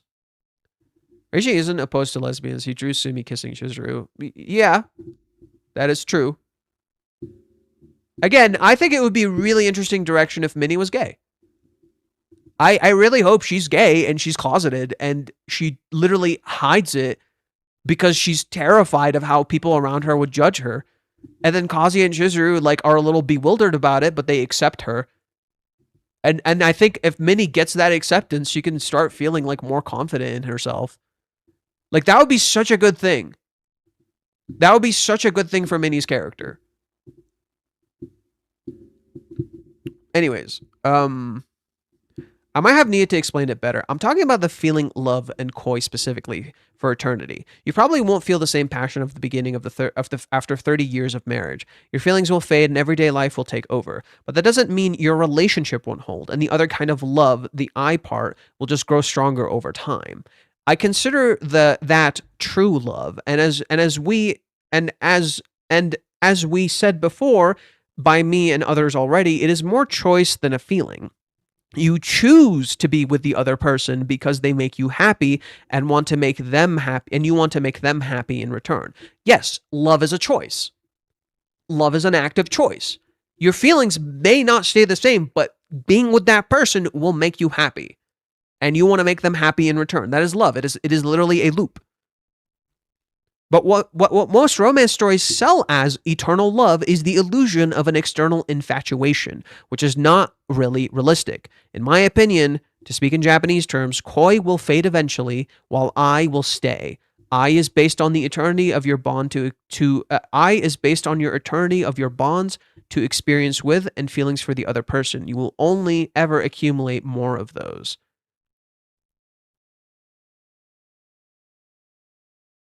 Reishi really playing right in our faces, huh? This chapter is not a rehash of where things stood after the rejection of Odaiba. It is a masterful misdirect of our focus on what Chizuru's problems are. I've been talking to Jojo a decent amount over here. We disagree on a decent amount of stuff.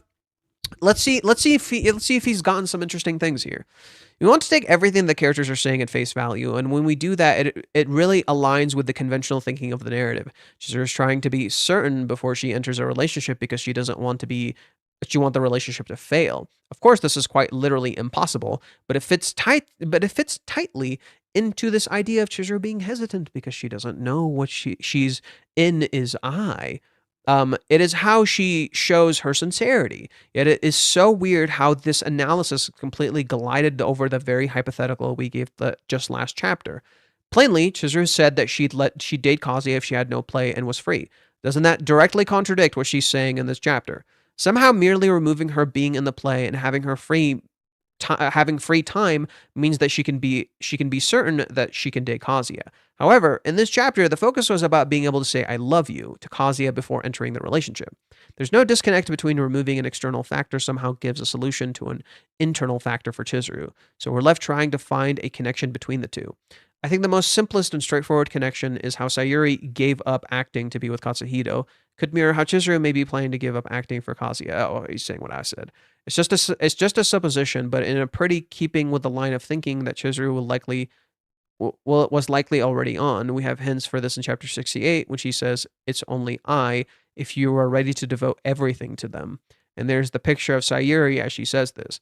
A brief aside about this is that I don't think Sayuri gave up acting for Katsuhito. I think she gave up acting for separate reasons that align with being with Katsuhito. Yeah, this is true. I said this too. Sayuri clearly did not love acting like Chizuru does. Like, blatantly so. She fucking hated the acting industry. She clearly did not love acting. She didn't fucking like it. She fucking hated that shit. Like straight up. That is straight up Sayuri. I said this. Sayuri clearly does not like acting. That's why she did like one movie and dipped, because she fucking hated the industry. It disgusted her. So she quit. Chizuru, in contrast, actually loves acting. She's not Sayuri. She actually fucking loves this shit. And she doesn't let the industry define her. So there is already inherently a difference between the two of them. But Chizuru devoting herself to Kazuya could be something that Chizuru might also try to do. As I've said, Kazuya is impacting Chizuru's career without realizing it. We just don't know how. It's there. We just don't know how. A brief aside about that is I don't think Sayuri gave acting for Christina. I think it's gave... Okay, why do I think that? The answer is that Sayuri's reaction to Chizuru wanting to become an actress. Yeah. It's because it's not likely what the movies portray. The world has no guarantee and plenty of danger. Coming back to Chizuru's apparent conception of I, but not acting, is fundamental to how she gets to a place where she is ready to date Kazuya. Then what is the thing surrounding acting and her time that is keeping her from being with Kazuya? It's almost like this isn't about proving she is an I with him at all, but getting to a place in life where she can be allowed to do that. I don't mean that as in, oh, she's so busy she doesn't have the time away. I think what really cements the idea is that Chizuru is talking about to Minnie in this chapter isn't the straightforward truth to this idea of subjective versus objective presentation in this chapter.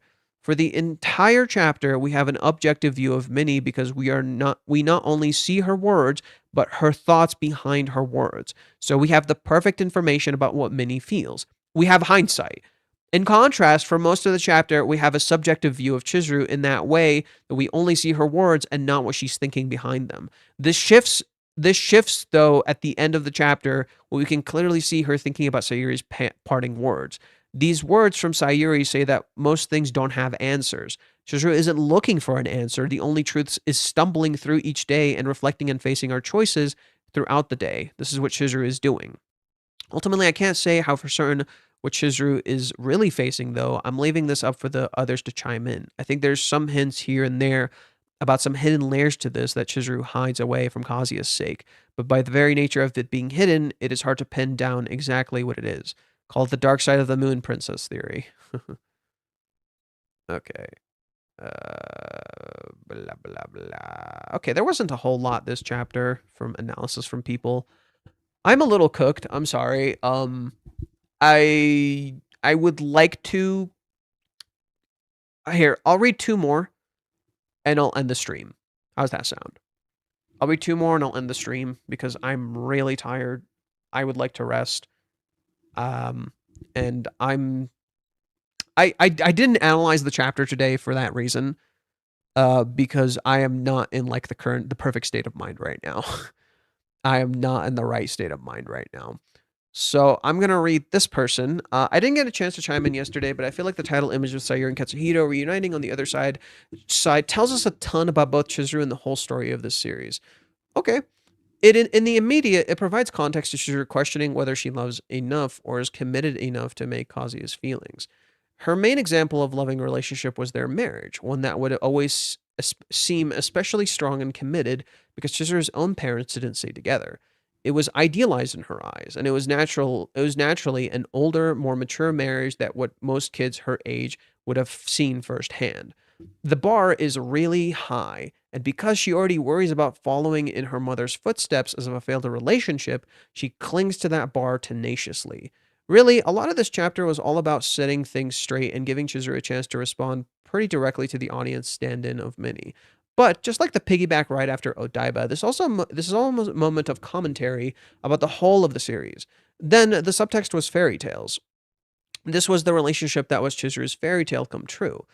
Now we get a real reinforcement of that. If a couple's love can endure death, and Sayuri's death is more than just a loss, Oh. If a couple's love can endure death, and Sayuri's death is more than just a loss, but also a reuniting with her beloved husband, that means this is a literal happily ever after story.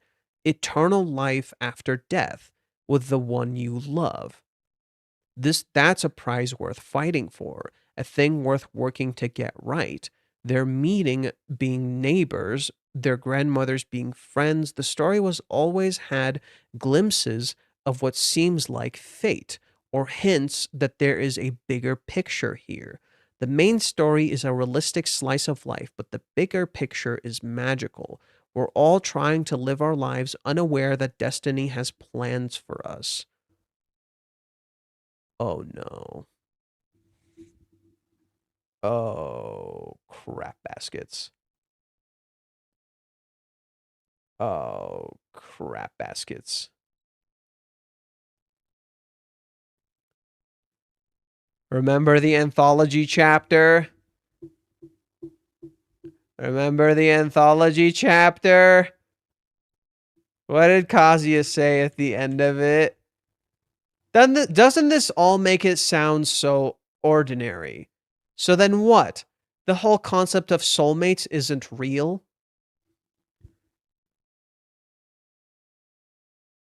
She's literally trying to give him the ideal he wants, but she doesn't know if she believes it. What did we say about this chapter? What did we say about the anthology? Kazuya literally believes in a fantasy that Chizuru doesn't believe in. But then Chizuru's beliefs are contradicted here because his smile, despite not understanding, made her feel something. And she walks away and questions it. I think he just hit the nail on the head.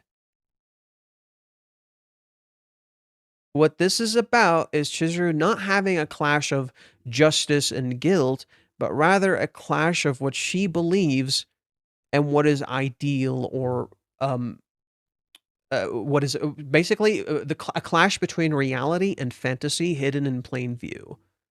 That's what this is. A clash between reality and fantasy hidden in plain view. And you just don't even realize it. I knew something was up with that cover. I just couldn't pin it down. I didn't get enough rest. I didn't focus, and I couldn't pin it down for the life of me. That makes so much fucking sense. That aligns perfectly with the thematic idea. What have we been saying about Minnie? She's trapped in a fantasy. Minnie talks realistically, but she lives in a fantasy. Chizuru talks about ideals, a fantastical thing, but what her words are actually realistic. Her words are literally realistic, in contrast to the other thing. So what she wants is to literally create that eternal love, in a sense, by making Kazuya happy. She's trying to create that ideal into reality by making sure he's happy. The death that Sayuri experienced, the death that we're intensely reminded of, wasn't a death, it was a reunion. Damn. I gotta process that. Once I get some sleep, I gotta process that shit. Bro, that's some like Final Fantasy VII shit. That's some like Final Fantasy VII shit. This is the kind of shit Sephiroth is saying. He's just like, it's not a death, it's a reunion. Like, oh. Oh my god. Ayo, this man cooked. Ayo, this man cooked. This dude cooked. Okay, let's see what this guy has. I think that's the... Which one should I read? Rule Breaker or Top Hat Paladin? Quick, come on. Quick. Which one should I read? Fine, I'll read Top Hat Paladin. You guys are taking too long. The meat of this chapter, to my eyes, that Chizuru is putting a lot of her thoughts and philosophies into words. I don't think anything she says is likely to be much of a surprise of the regular readers of the series discussion thread, but it's nice to see that things confirmed more explicitly. This is also exactly the kind of conversation in which Minnie thrives. I don't think Chizuru would talk through her thought process so openly with anyone else. Kazuya is the topic of discussion, so he inherently can't give an unbiased opinion on how she should approach him, and no one else she knows has enough information on the situation to be able to discuss it with this level of detail. Sumi counterpoint. Minnie also has the right perspective and personality to be able to challenge Chizuru on her ideas as needed. Actually, no, she's completely wrong. I know I'm not the only one who's been wanting to tell her there are some things that you can only realize after you start dating for a while now. Yeah, but that's the thing. What you're making a mistake about here is that Chizuru already believes that to some degree, and you're kind of missing that. It's right in front of your face. Chizuru does want to fucking date him. Jesus Christ, nobody sees it. Ultimately, while we can't immediately see the exact impact of this conversation, I think it's likely to move things in the right direction. Actually, it's moving things in all the wrong direction, but hell yeah. I don't really see how Chizuru is suddenly awakening from some new rush of love and she hadn't previously felt. Okay, so unfortunately, Paladin's kind of missing the point here. Sucks to suck, sorry. What she needs is more of a change in mindset of realizing what she's already feeling is love. That's not the issue. Do you want to know the reason Chizuru can't find her love? Guilt, debt, and duty. Finally, one last one that we're going to add. She wants to make him happy, and she doesn't think she is, because the only thing that seemingly makes him happy is when she's succeeding in something. He never conveys to her how happy she makes him. He never fucking tells her how happy she makes him. That's all she wants to know. That's it. It's Kazuya. You're not realizing Kazuya is the one making this because he never tells her how happy she makes him. He never fucking says it. He just keeps saying he loves her. He never tells her how happy she fucking makes him. That's literally the entire issue in the date. That's literally the whole issue in the whole fucking date. He literally never tells her how happy she makes him. She'll gladly pair through all the pain with him if it means he's happy. That's all she cares about. If he's happy, hell yeah, cool. I'm down for this. Let's do this shit. Cool. Sitting in her house yearning, it hasn't pushed her out of her existing mental model yet, but Minnie's prodding may be enough additional pressure to get the ball rolling in that change. Haha, oh no, oh god. Reishi got you hook, line, and sinker. You guys are gonna look like idiots later. Okay, let's read this last one too. It's been a while since I last wrote anything here. I thought it was a good idea to write something because this chapter validates perfectly what I've written about Chizuru's feelings for Kazuya almost 3 years ago. Oh boy, here we go. Oh man, here we go. And also because I've seen some comments on yesterday's thread that are, in my view, a disservice to anyone actually reading the series. No, Reishi isn't using an entire chapter to show that a character has the wrong idea about subject and blah, blah, blah, blah. Even more so when the chapter is designed to clarify the readers the current situation, not to confuse them even more. Yesterday's chapter is one written quite cleverly by Reishi. The objective of such chapter is simply to explain and summarize the casual readers why Chizuru is behaving as she is. I say as such chapter was written on such a clever way because Reishi uses a narrative device to actually achieve the object of what I've mentioned. Reishi, as the author, can't simply write a chapter where Chizuru explains the issue she's facing clearly enough for a casual reader using Chizuru's POV. And I'm hammering here that that such exposure is for casual readers. That is a manga published in a weekly magazine with each other dozens of series, and the editorial team and Reishi are well aware that the average reader won't spend any time more than they spent to read the chapter deciphering Chizuru's feelings. Reishi can use Chizuru's POV for this simply because of the character herself doesn't realize where their issues stem from. Correct? If she did, she wouldn't be on this situation and would be able to address her issues. So Reishi uses Minnie to expose the logical connections between Chizuru's feelings and her character's history traits that lead Chizuru to behave as she does. In essence, Reishi uses Minnie to explain to the readers Chizuru's behavior and the connection of... Oh. Uh-oh. No. He's using Minnie to mislead you. No. Yes and no. But let me finish reading. Maybe he corrects himself. Or sorry, maybe he clarifies, not corrects himself.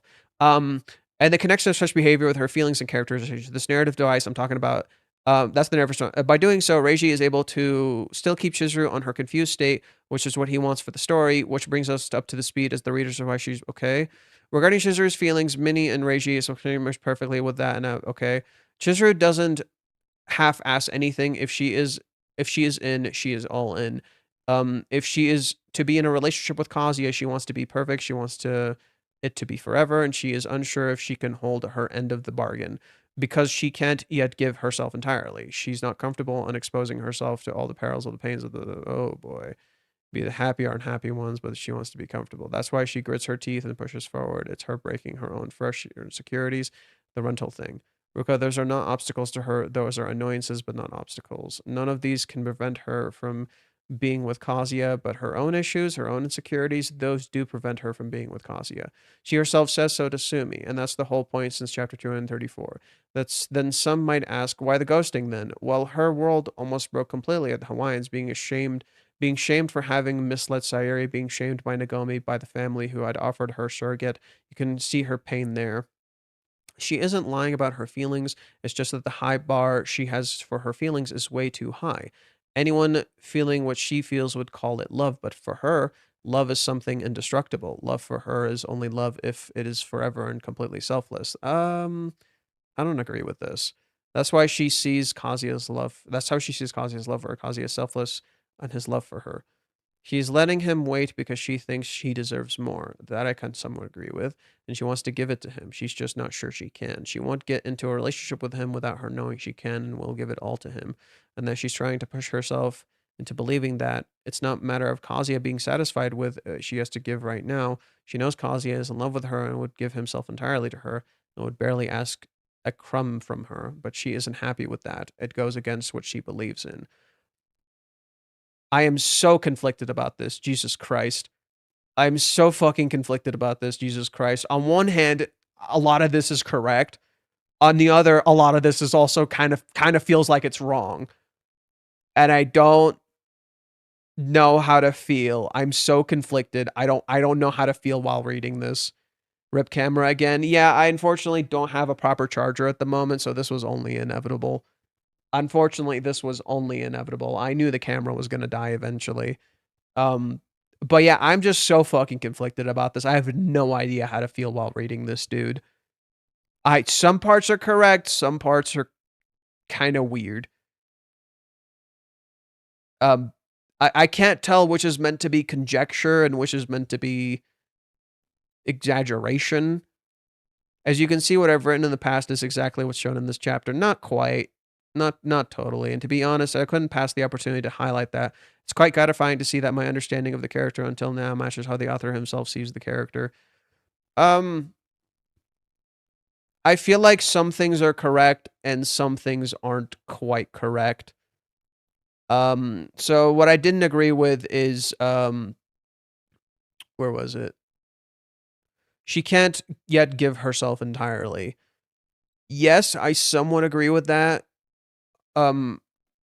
She's not comfortable yet in exposing herself to all the perils and pains that a relationship can bring. I disagree with that. She is. She's not comfortable exposing Kazuya to this pain. That's not what it is. It's not that she's not willing to expose herself. She is, because you literally see her physically get hurt on the date for him. That's inaccurate. She's literally willing to get hurt for him. She's actively getting hurt for him. That makes no fucking sense. No, she's willing to, she's willing to get into that pain and that hurt with him. She wants to.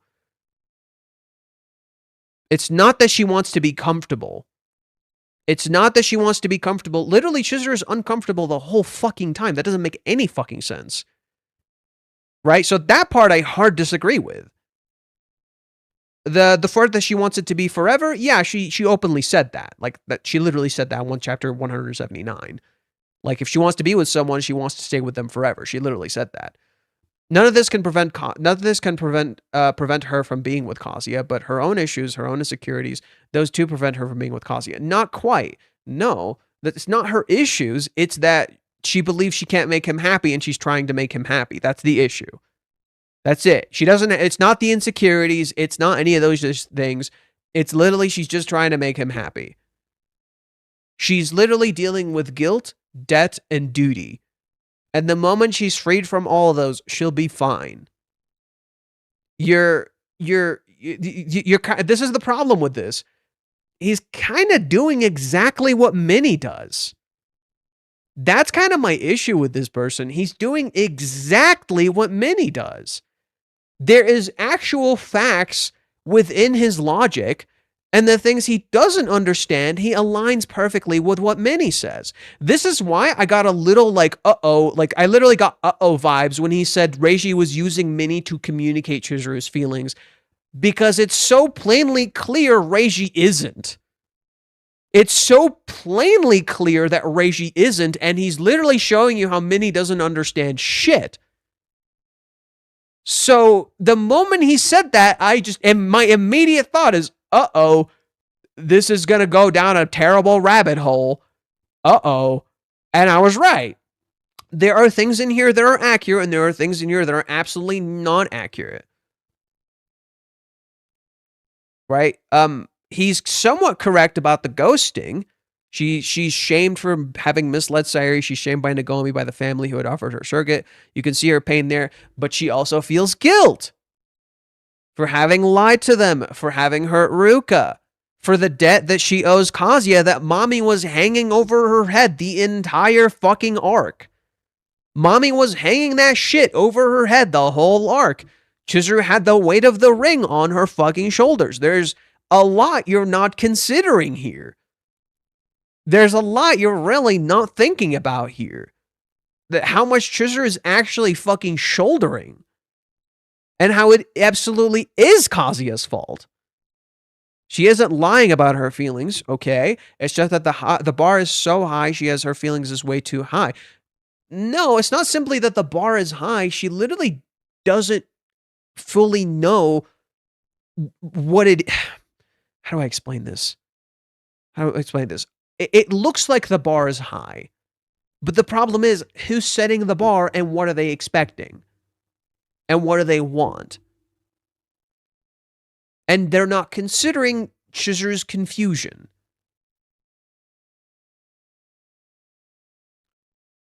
And Chizuru never said love is something that's indestructible. Love for her is only love if it's forever and completely selfless. I don't think so. That doesn't seem right. I don't think so. That's why she says Kazuya's love for her, Kazuya's selfless in his love for her. No, Kazuya, love isn't purely selfless. She literally says the only person who should get love are the ones who can give love. So she feels unworthy of his love until she can give him something in return. Not that love is purely selfless. She knows it isn't. She knows for a fact it is not selfless. It has selfless parts, but it needs to be selfless in order to be selfish. That's what she's saying. She's letting him wait because she thinks he deserves more. Okay, I somewhat agree with that. And she wants to give him, she's just not sure what she can give him. And that she can. Okay. She won't get into a relationship with him without her knowing she can and will give it all to him. Or, no, she won't get into a relationship without knowing she can make him happy. She questions if she needs to give it her all. She doesn't know if she's supposed to. Not if she should. She just questions, is that what I'm supposed to do? When it's not. And she's trying to push herself into believing that. She's trying to push herself into believing that she can do it and find the solution. It's not a matter of Kazuya being satisfied with what she has to give right now. No, it's not a matter of Kazuya. It's not a matter of Kazuya just dating her and that's fine. It's a matter of making sure he gets happy.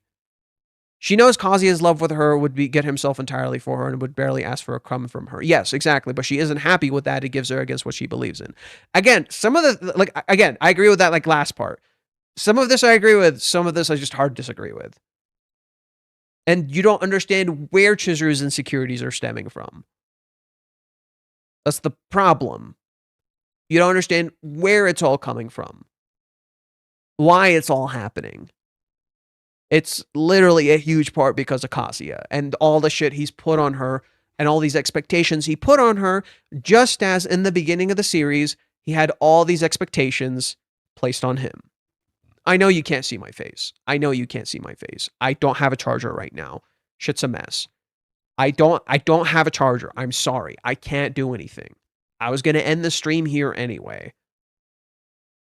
I'm sorry. I don't have a charger right now. I can't do anything. I'm buying a new set for myself. I'm going to set it up tomorrow. Okay? But at the moment, I don't have anything. I'm sorry. Okay? No, keep going. I'm going to end it. Sorry. I got to get ready for bed. I got to sleep early so I can get up early tomorrow. Okay? So I'm sorry. I kind of have to. Tomorrow, I got to stream Resident Evil 9. I don't really have much of a choice. But yeah, again, some of this is accurate. Some of this is pretty fucking inaccurate. And I also don't agree with this idea that like Reiji doesn't spell Chizuru's character out for you, because he absolutely does in the date. He's not using Minnie to expose Chizuru's character. He's literally using Minnie to mislead you. Intentionally so.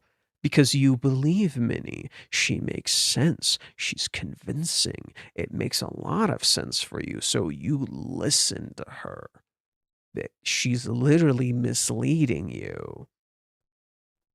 She's literally got you hook, line, and sinker. And you fell for that shit. You ate it the fuck up because what did it just do? It validated your beliefs. All this chapter did was validate what you already believed.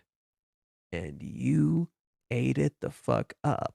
It's literally the thing I was showing you earlier.